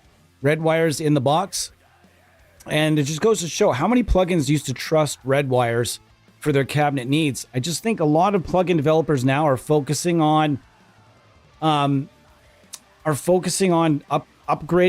their IR sections and their setups so they can shoot better cabinets. I know that Chris at Wavemind just absolutely is trying to build like a nice little room, and he's going and upscaling his microphones, and it comes down to being a better product in the long run anyways. But at the same time, it's a lot of money, it's a lot of time involved, and not every developer really has the time and the money to do that or really wants to. So there's nothing wrong with hiring out your cabinet sections. I still think it's such a good idea, because there are so many impulse response packs out there that have been shot to perfection. To almost every cabinet and speaker you could ever imagine out there has been shot by somebody very talented to perfection. And the licensing rates are very, very reasonable with Dr. Bonkers, Red Wires, although Red Wires isn't really doing it anymore, or at least I haven't gotten a response. A couple of other people I know that have reached out to him have also not got a response. So don't know what the deal is with that, but he's probably just not wanting to do it after shutting up shop. Although it'd be a nice way to make a little bit of cash, have some more flown in from the royalties and such. But, it doesn't really cost that much as you'd think for a perpetual license on some cabinets for a retail product. So if you're a developer out there and you're struggling with your cab sections, and you know that your product is really good with high quality premium IRs, if you're out there and you're in that situation, get at us, theampsimuniverse@gmail.com, and I will point you to one of 10 different very professional, let's say off the top though, let's say five different companies that are shooting really great stuff that have huge, massive selections. So get at me and I can hook you guys up with somebody incredible that will have the cabinets, all the cabinets that you need. And it's not, as we talked yesterday, shooting IRs is not an easy process by any means. So Fortin Cali Suite, going back to it, has 3 different channels. There's a clean, and it's a good one. It's got OD2, which is the lower gain. You might think OD2 means it's the higher gain, but it's actually the lower. And then, of course, where we just were.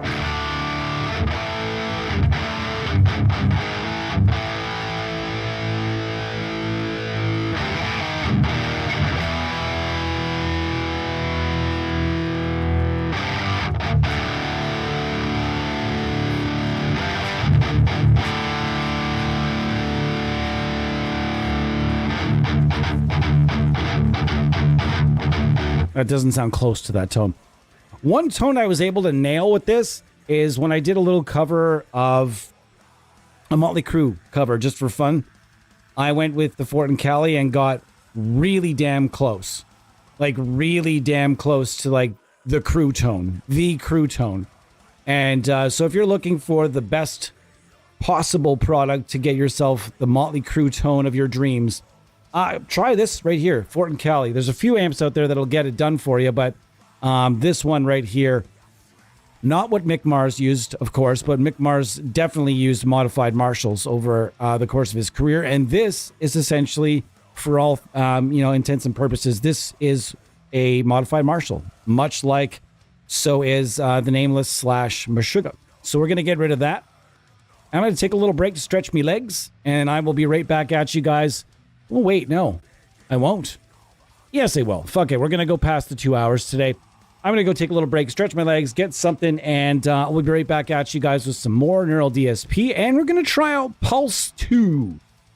This is from Aurora DSP and Lancaster Audio. We're going to try this out a little bit on the back end and try some of my own impulse responses. This is pretty cool. There's a couple things in here that I noticed. I think there's a couple things in here that could be there. It needs a clear button. I think it would be nice to have a clear button, meaning you could just you tap on something and clear all of these out. But that being said, not a big deal. We'll work with it. If you notice this right here, this little circle, why is this giving me this? Oh, I see. You have to engage these for it to pull around.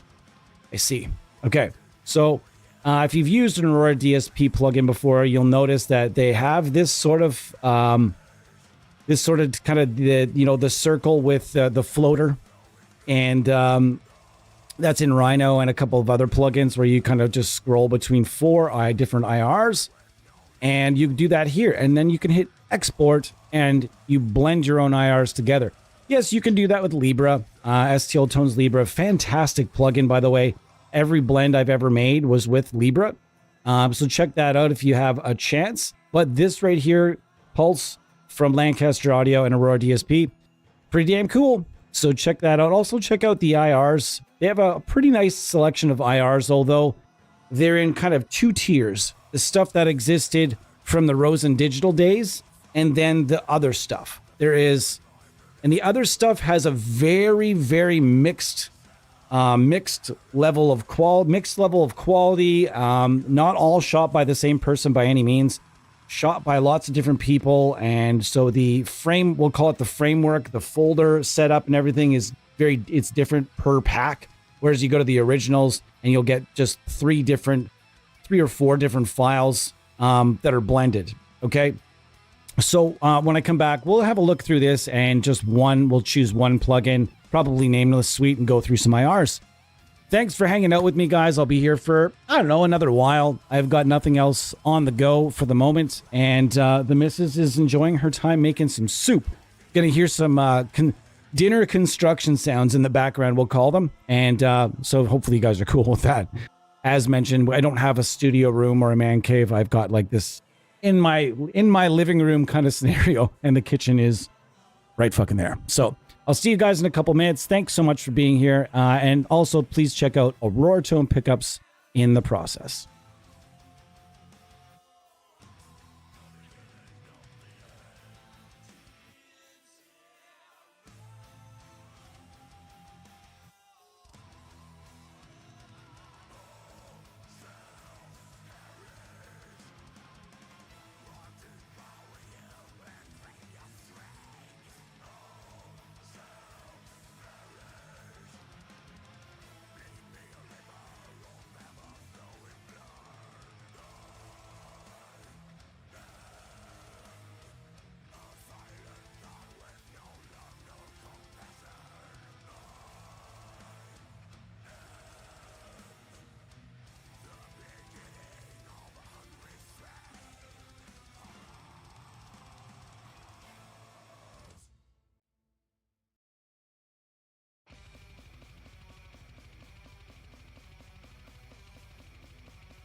Hola.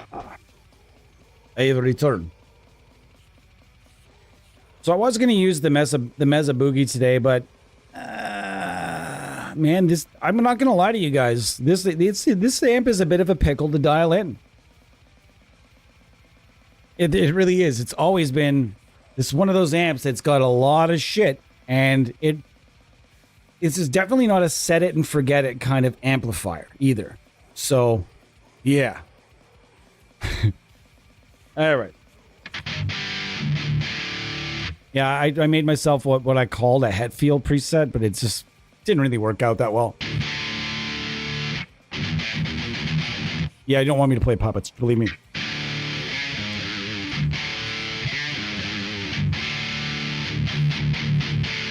It's not going to give me the Hetfield sound that I was hoping for. Then again, I also made that with EMGs.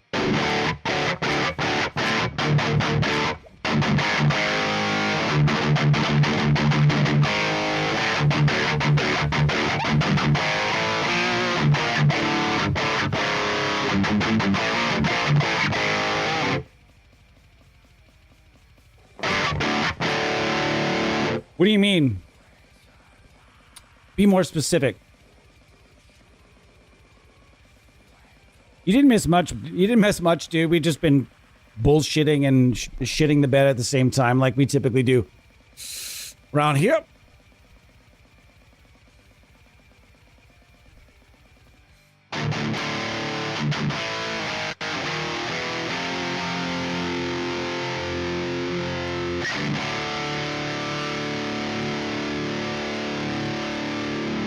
There you go, buddy. Yeah, I knew that. All right, so we're hanging out with the Mesa Boogie. I really wanted this suite because it's an amp I really enjoy the sound of. However, I'm willing to admit that I don't have a lot of hands-on. I know basically just one dude that had this amp and he wouldn't let anybody touch it. You could only play on it if he was setting it up for you. So I got to know the amp nil. Well,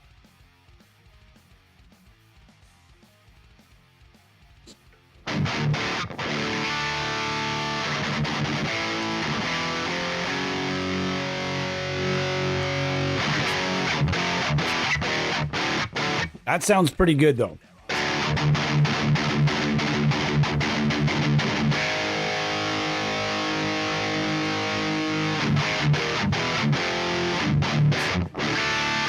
That doesn't sound bad at all.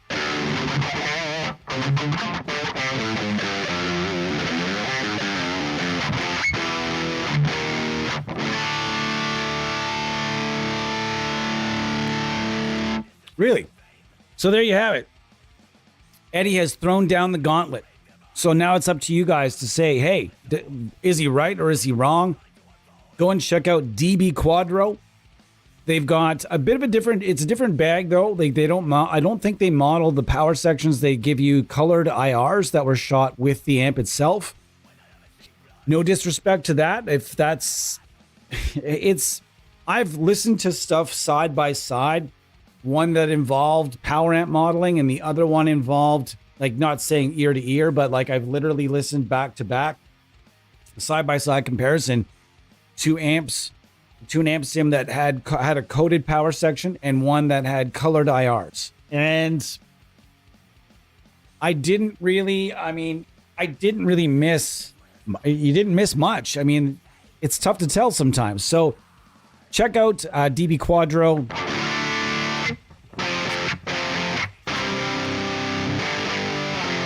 Do they actually, though?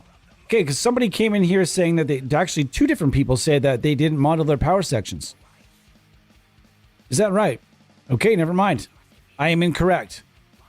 I have been misinformed by a couple of users. Damn you! Okay, I see. So yeah, never mind. Scratch that. They do model the power section. Either way, I have listened to colored IR and preamp versus powered color, coded power section, and I have, and you can notice a difference in not so much when you're listening to it, but more when you're playing on it. You can definitely feel a bit of a difference, but still, check out DB Quadro.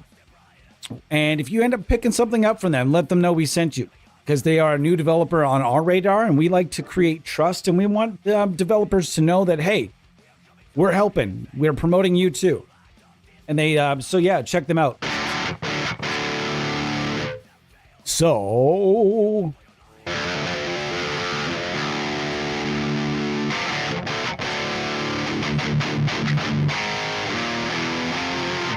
it sounds pretty good, but I've been playing on a sort of a Frankenampy Mesa that is coming out in a signature suite soon-ish, and it's pretty damn good.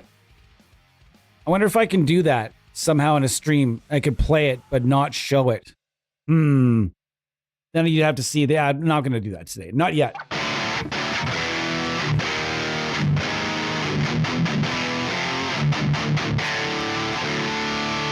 Also, new release from Nembrini Audio coming on April 4th. Oh, nice. Love this fucking song. This is going to make a great cover. I'm going to switch it for now, but it's going to make it, trust me, it's going to be a great cover. All right.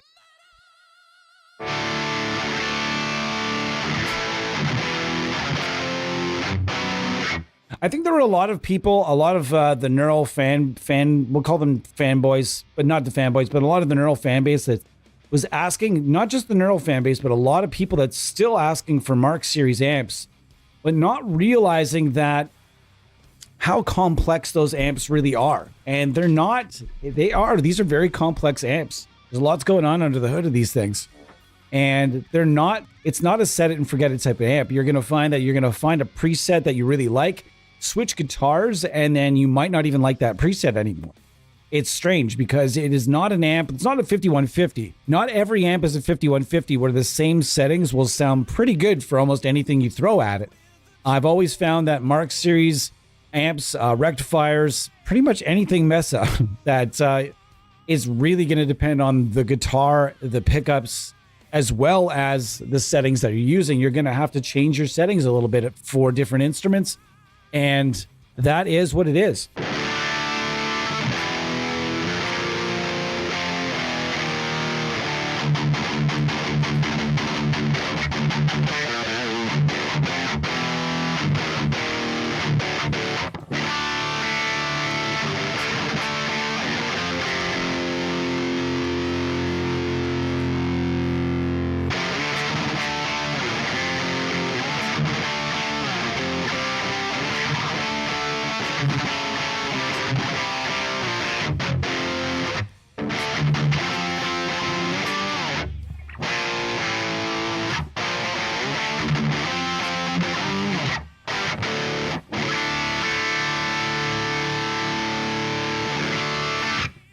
Nice.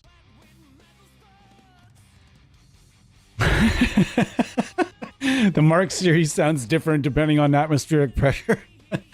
Yes, anything can affect that amp, whereas you can park a 5150 in the middle of a fucking battle zone, set everything on 6 or 7, throw whatever you want at it, and it's just going to be like, I'm right here, bro.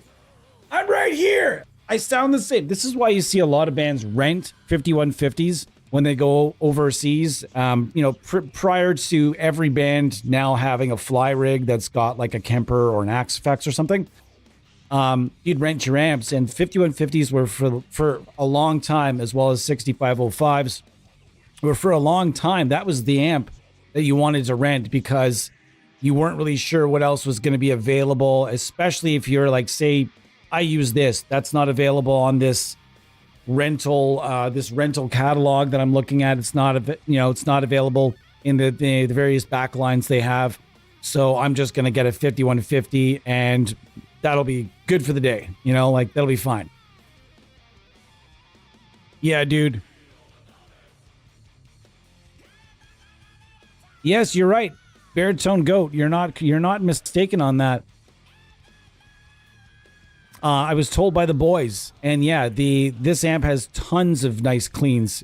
It's just so well known as a driven amp, right? It's not like the rectifier though. The rectifier's clean tone is useless. It's useless. I'll say it. Oh man, the lyrics of this part just the worst. Oh, the worst lyrics maybe in metal history. That's what happens. I start listening to, I start actually hearing lyrics, and I'm like, damn, god damn it, what?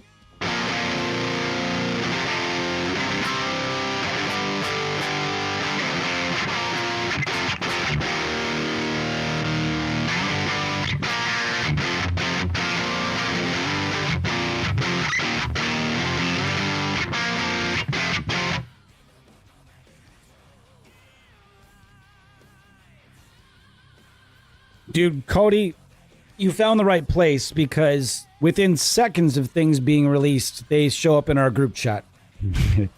And if you're curious, if you're at all curious, like if you have a favorite amp, if you're in the chat, Cody or not, anybody else, if you're not really familiar with what's out there for companies and selection, and you have a favorite amp, one of the best things about this channel is if you have a particular favorite piece of analog gear, and you want to know where to find it in the plugin realm, in the amp sim universe. Blah, blah. So dumb. If you were wanting to find that, ask us. Just type it in the chat right now. If you're not sure where the best one you can find is, this is my favorite amp is this, my favorite amp is that. Man, I just noticed something about this plugin that I thought was kind of cheesy. All the faders have all the LEDs have the exact same amount of dust and the same pattern. Continuity error. Continuity error. I'm teasing. Anyways, just type it in the chat if there's a particular piece of gear, and you're curious where to find that piece of gear, pedal, cabinet, or amp, etc. Let us know in the chat, and we will tell you where to find it. And if it hasn't been made yet, I will duly note it the next time I'm talking to a developer and they're saying, hey, I'm thinking about doing a new amp, but I'm not sure which one. Enough people in the chat ask about things, and we relay that information to developers that are looking to put out new stuff. I shit you not, there's 2 plugins coming out this year, simply because people in the chat, a lot of people in the chat, plus people on our team, and obviously others, vouched for this piece of gear, and that proves there's a demand, folks. You talk about it publicly, you message your favorite developers, it proves to them that there is a demand for that piece of gear. And then next time they go to the drawing board, they have their notes, and they're like, shit, we've got like 14 emails from people, even on a low scale, 14 people that emailed us and wanted us to do this pedal or this feature or this amp. You know, let's try to work that into this particular plugin. That happens more than you'd think. Okay, guys? So don't think your voices aren't heard. Yes, our channel is small, but we've got good reach. We've got good connections and good reach, and our subscriber numbers, to me, irrelevant. Just making sure.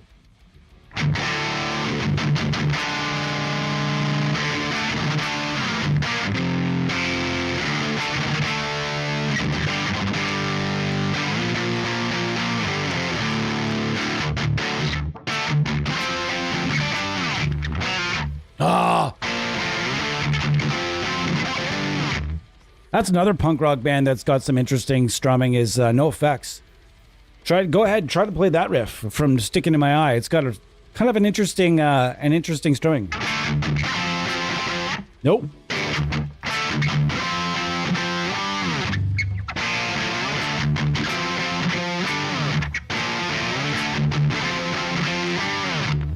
Something like that. How's it going with the UV, Tyler? It's going good. It's going great, Thomas. I will have tracking for you probably sometime today. Thomas has purchased he's paid for shipping for the UV bridge that used to be in here, and it's going to be going into the Czech Republic. Super stoked to be able to get that out to him.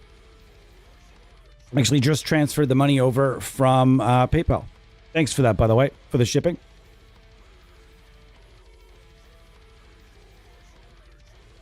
I have some blacks. I'm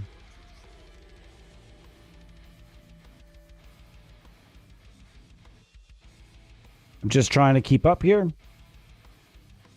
I collect IRs, so I would dig that. Man, if you want IRs, buddy. Dr. Bonkers Sound Labs. If you haven't checked them out, by the way, Baritone Goat, make sure you check out Dr. Bonkers. Probably some cabs over there that you probably don't have in your collection. In fact, I'm guaranteeing that there's a few cabs that he's got that no one's ever done. I think there's at least one cabinet in there that few people have ever even seen with their eyes. Never mind. I love his selection for that.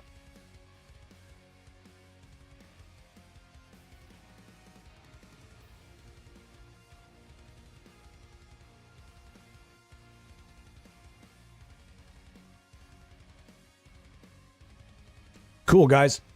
So anyways, we've been here for a while now. We've gone over some pretty sick products, if I have to say so. We've gone over some really fun products. So we're going to get rid of that. We're going to get rid of this. And we're going to test out a couple of things. We're just going to go with Nameless Suite at the end here. And maybe Nolly for the last little bit. And we're going to test out... Oh, not Dr. Phase. Nope. Pulse. We're going to test out Pulse. And I'm going to close that down first. And I've got, of course, the EGA 414 Hyperreal Mix is in here.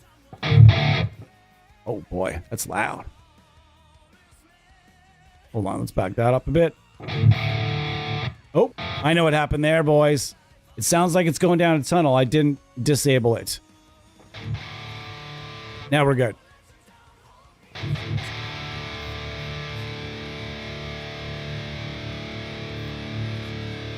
So I'm going to need to goose that a little bit. So this is Pulse, and just checking it out.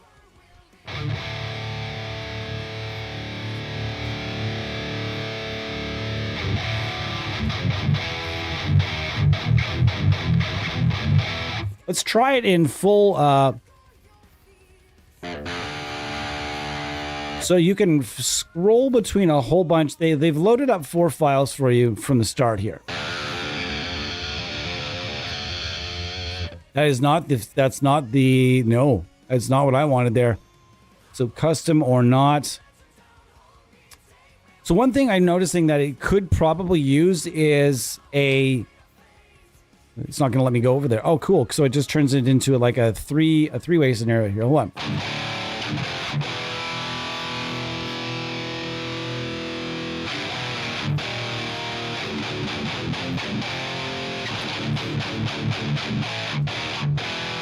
And you control the volume of the various IRs, just with your little toggle, your floater here, cursor, whatever you want to call it.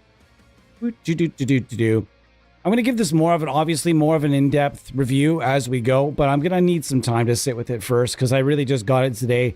Thought we put it into play today, but I didn't end up putting it into play today because I realized it's pretty simplistic, but I definitely want to put more time into it and load it up with some stuff beforehand, so I'm not like sitting here scrolling around different things. So yeah, next time we'll do this for sure.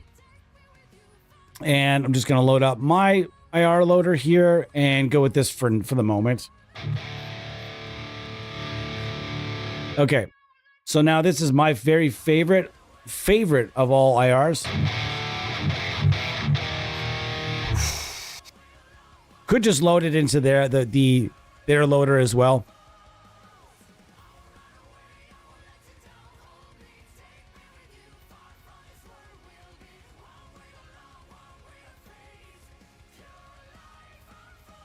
I think I have his email, Eddie.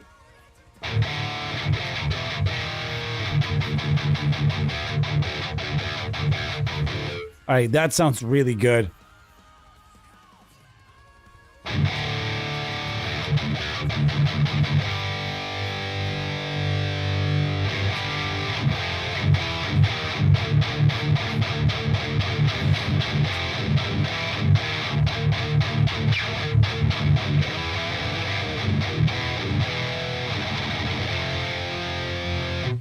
Yeah, sounding good so far.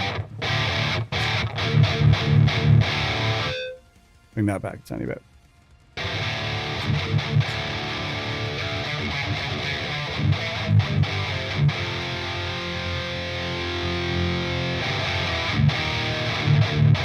Yeah, that's sounding really nice.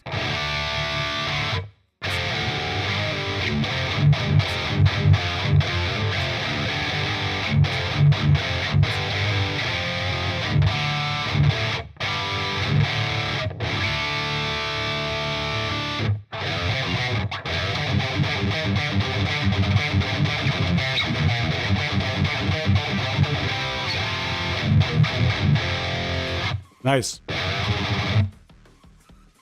Clown core.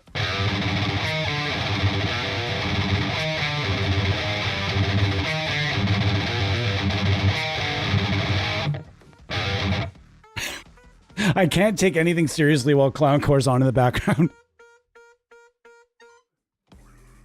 One of the greatest songs I think has ever been written. Hell by Clowncore. If you don't agree, that's okay.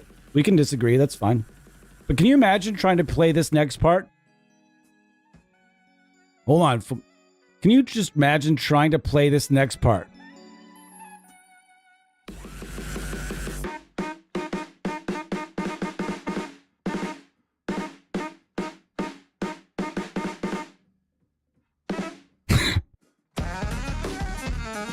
So dumb. The fact that he's playing keyboard and drums at the same time. What's the dude's name again? Lewis Cole? Yeah.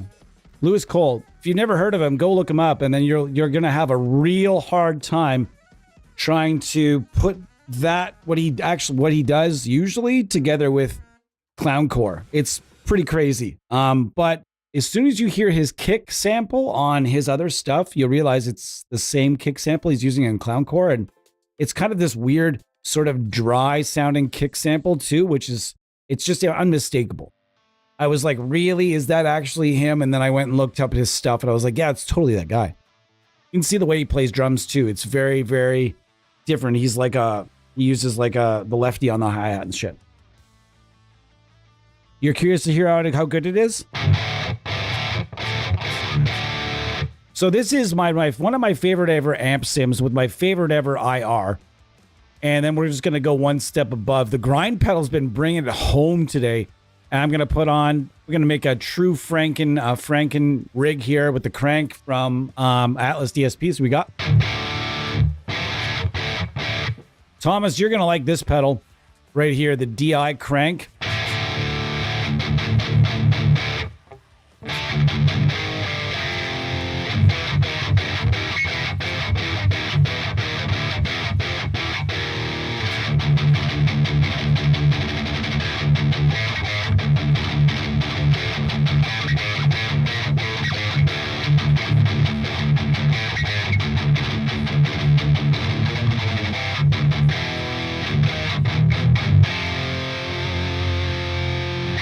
I haven't really messed with the settings too much on this. I found something I really, really liked and then just left it for now. And it's been pretty good going between certain things. I've enjoyed it so far. So you guys tell me what you think. You guys try it. Put it to use. I don't think it's very expensive. Can someone tell me how much it is, the Atlas DSP pedals? I'm curious. They were nice. Thank you so much to Atlas DSP for hooking us up. We really appreciate it. That's one of the things that makes this channel go is NFRs and free views, as we like to call them sometimes. And it gives us a really good idea. Yes, free trials are great, but if we really like something and want to continue to promote it, we're doing that mostly for the company. I don't monetize this channel, or at least not the streams, because we play a lot of copyrighted music, and I just don't give a fuck to listen to lame royalty-free stuff that's like pre-made, royalty-free, and anonymous music. And I find that no matter how small the band is, I still get little copyright things. So I'm just not going to monetize. However, I'm working on pre-recorded content tomorrow that you will see starting to drop shortly. And that stuff will be hopefully all monetized. And I will have a standard maybe lo-fi track playing in the background or something to that effect. Something that lets people focus more on the gear and less on the music being played in the background. Atlas DSP is new. Newer company. And I've been seeing the pedals around, though, thanks to Xander Bananas, actually. Too bad he's not here today. He is one of the people that kind of pointed me towards the Atlas DSP stuff. This is going to be your bag if you're the Junt player. And if you're tuning low, this is going to be your bag right here. This thing could bite through brick. There's a lot of teeth in this pedal right here, and you can make the most modern of fucking modern tones that you can ever think about. Lots of mids, lots of take it tang tang tang tang tang diddly dang dang, and this will do it'll do the job. And when I say tang tang, I don't mean that you're gonna get Jesus Built My Hot Rod by Ministry. That was a bad joke. I have to live with that bad joke now. But again, one cool thing about these pickups is that the grind pedal and I are actually getting along today.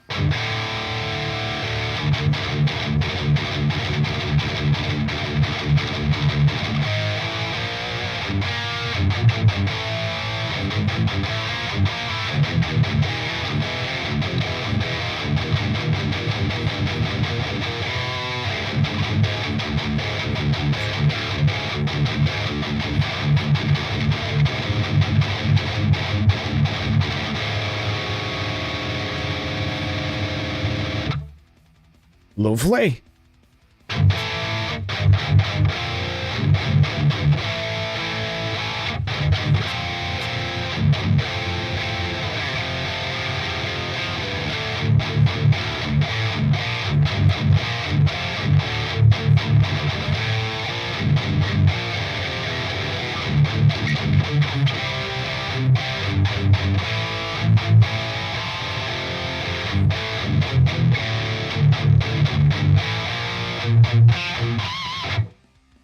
Yeah, that was sort of my darkest hour, but like played in a weird way. Hell is 18 euros. 15 euros. All right. Sold. Nice. There you go. Sold. Sale. I think the DI, I think both these are going to be your thing though, Thomas. I know Thomas. I know the members of our team here. By the way, Thomas, thanks so much for being a member of this team.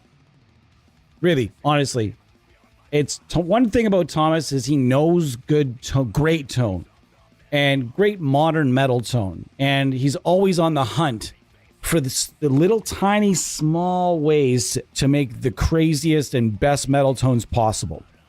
So I've learned a lot from the way he shapes tones, to the point where I know how he shapes tones, which also snowballs into I know the gear that the majority of our team members are really going to get down for, and this is definitely something that Thomas is going to get down for. 100% dope. Goddamn those chugs. Yeah, I agree. Goddamn those chugs. And I'm only in D as well.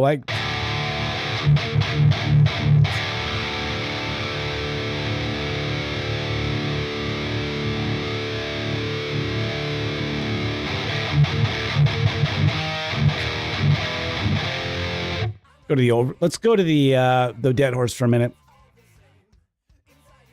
I like this song.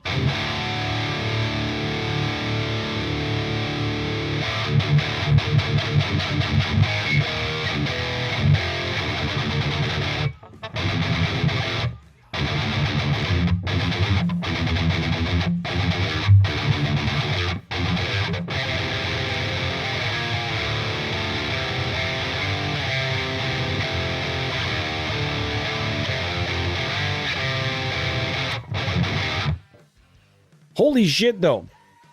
How good is that new singer Fear Factory picked up? That dude can sing all the stuff really, really good.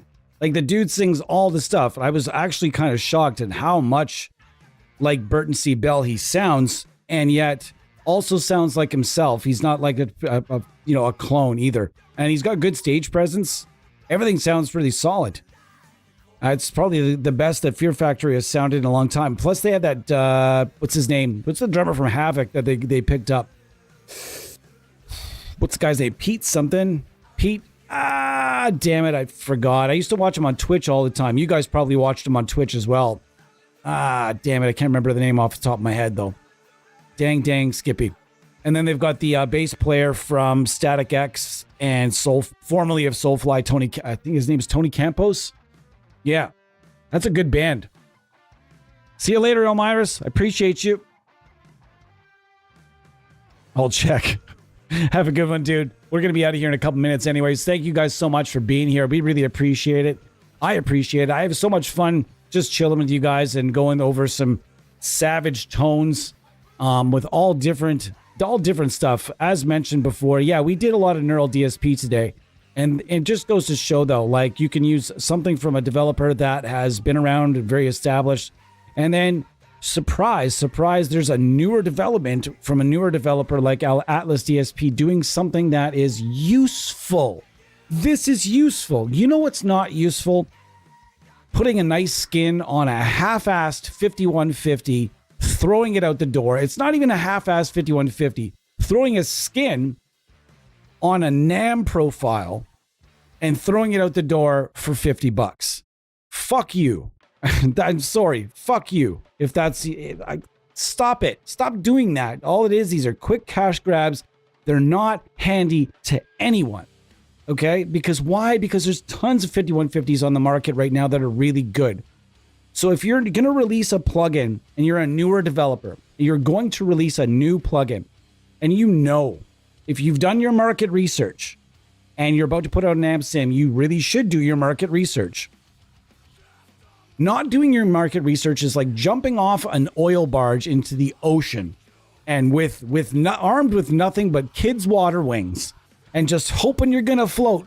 You know what I mean? But the sharks are going to fucking get you eventually. Something's going to get you eventually. So if you're a brand new developer and you're out there and you have a product, do your market research. And when I say market research, I mean always go to the top of the heap. Find out what they're offering. If I'm about to put out a 5150, I want to know who's the motherfucker I got to fight right now. Whose head am I coming for?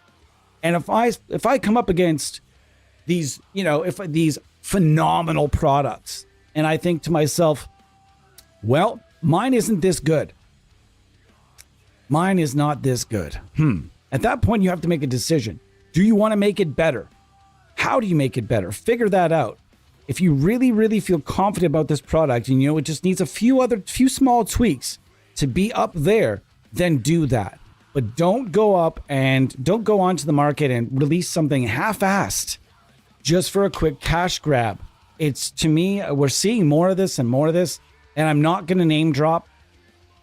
I name dropped enough by describing a product that came out that some people might know what the product is that I'm talking about. I'm not going to directly name drop. I'm not going to directly shit on any developer except for Positive Grid in a stream, because Positive Grid is the worst company on the planet.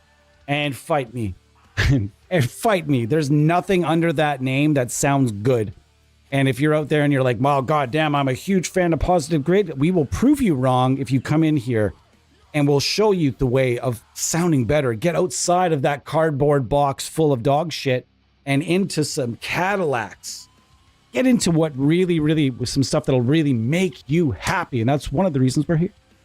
I don't mean to go on a rant, guys, but the past few days, I've tried a couple things from some other new developers that I didn't really like. And I just felt it's lazy stuff.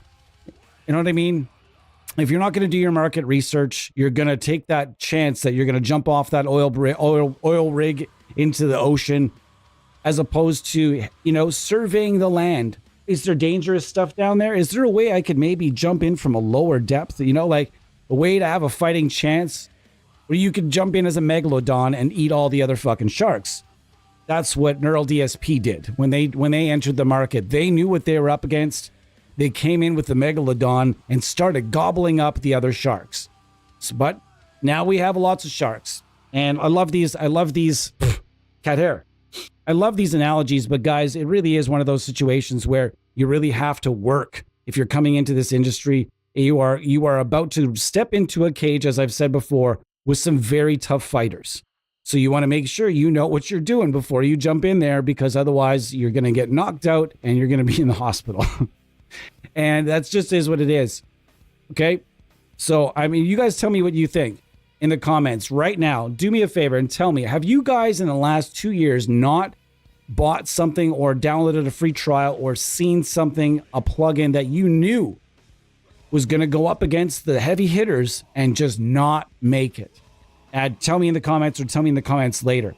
Okay, now this is Atlas DSP. However, this is a company that said, hey, we have an idea. Yeah, there are a lot of pedals out there. There's a lot of modern tube screamery type things out there, but we think we have something else that could be really cool. And they did it. So they've got two things right here that you guys can check out: the Atlas DSP DI Hell and the Atlas DSP DI Crank.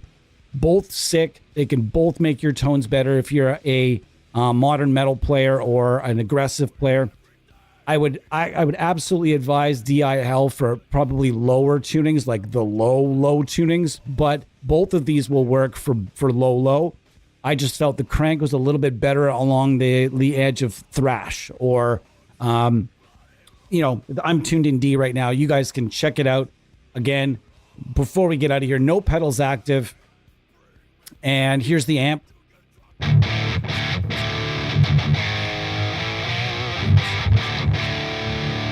Here's the DI Crank.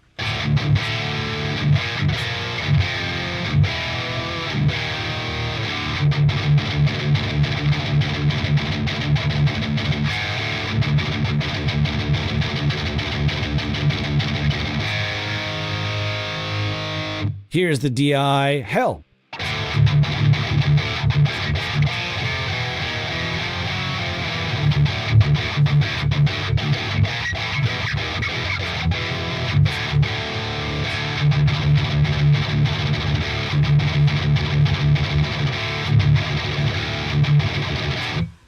So again, do your due diligence, get your free trials, never get duped by something that looks cool, because it might not sound cool. Even if the videos make it sound cool, it might not sound cool for you.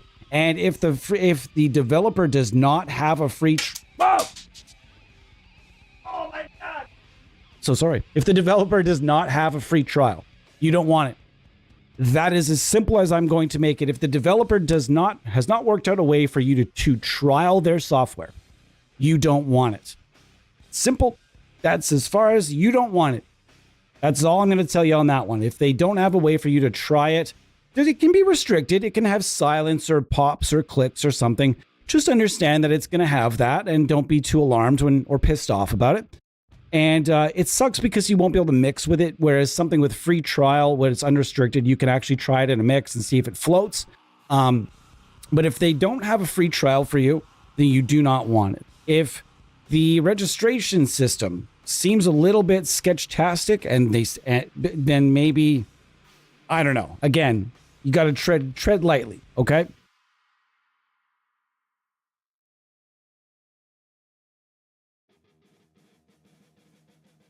I will shoot you. I will shoot you more. Anything you'd like, man. Anything you'd like. We'll get Aurora Tone hooked up. Okay, guys, thank you so much. And I'm sorry to get ranty once in a while, but when I try products, that example of 5150 that's nothing but NAM profiles and a UI, that bitch just makes me angry. It makes me angry because I'm not going to spend no one should spend $60 on that, when you can simply go out and get the best of the best of the best 5150 profiles from Tone 3. Wait, we got to do it again. I know it's super tedious, but you guys can go and get the best 5150 profiles imaginable from Tone 3000. You guys can go there and get the best of the best of the best. Use it in NAM Universal, which is free, and you haven't paid $1. And you don't need a nice nifty UI. Well, we do have one for you.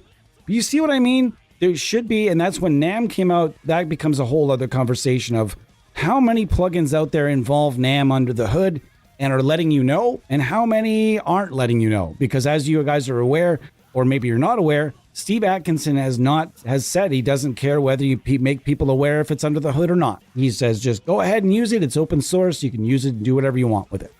And it's nice when people let him know and give him the respect like we did, of course, right in the UI, created by.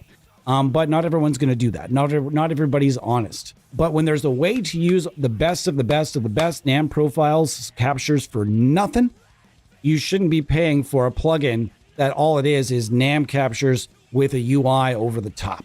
You should. That just it's not great. So anyways, guys, thank you for being here. Can you guys actually, that's yeah, we'll get you hooked up there. So yeah, anyways, guys, as you guys can see, I'm passionate about this industry. And we on this team, we're all very passionate and experienced users. And we love supporting companies that do things the right way. And they do, meaning there's a lot of them out there. I could name 10 companies right now off the top of my head that are doing things the right way. And if there's ever a plugin you see on this channel, it's something that we believe in. You'll never see a plugin on this channel that we as a team don't believe in, or at least the majority of our team doesn't believe in. Okay, so it's not just me. I don't choose just all of the stuff we support here. It goes through a number of people. We have 10, 12 people working on this team and, collaborating on this team. So if there's something that we as a team absolutely do not believe in, we don't showcase it. And if there's something I don't like, but the rest of the team likes, and there's been a bunch of them already, I'll showcase it anyways because the team believes in it. And so I'm gonna back their decision. All right, guys, that's what you get from us. Thank you so much to Cody for being here from Aurora Tone Pickups. Make sure you check out Aurora Tone. The website address is right in the ending screen and all of our screens. So please do check out Aurora Tone as well as Mindzinger. Thank you so much to Daryl and Cody for supporting this channel. We really appreciate you. Also, thank you to Neural DSP for all the past NFRs back in the day. Thank you so much for all the support back in the day with Honest Samson reviews. And thank you to Atlas DSP, Aurora DSP, and all the other companies that have donated software to our promotions here and allow us to showcase cool shit. All right, guys, we'll see you guys next time. Cheers.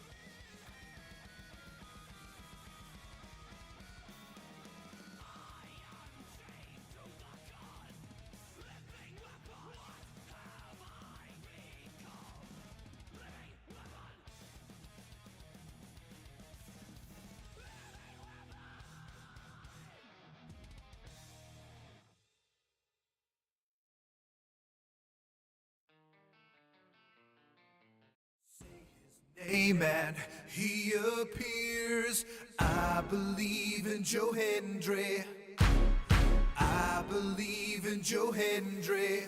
Cause you love him in London and Paris and Tokyo, America, Scotland and Canada and Mexico. They say I believe in Joe Hendry.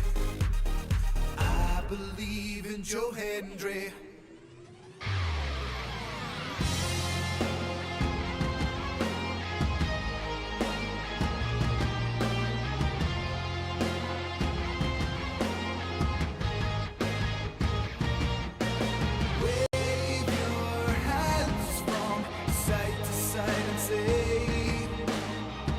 I believe in Joe Hendry.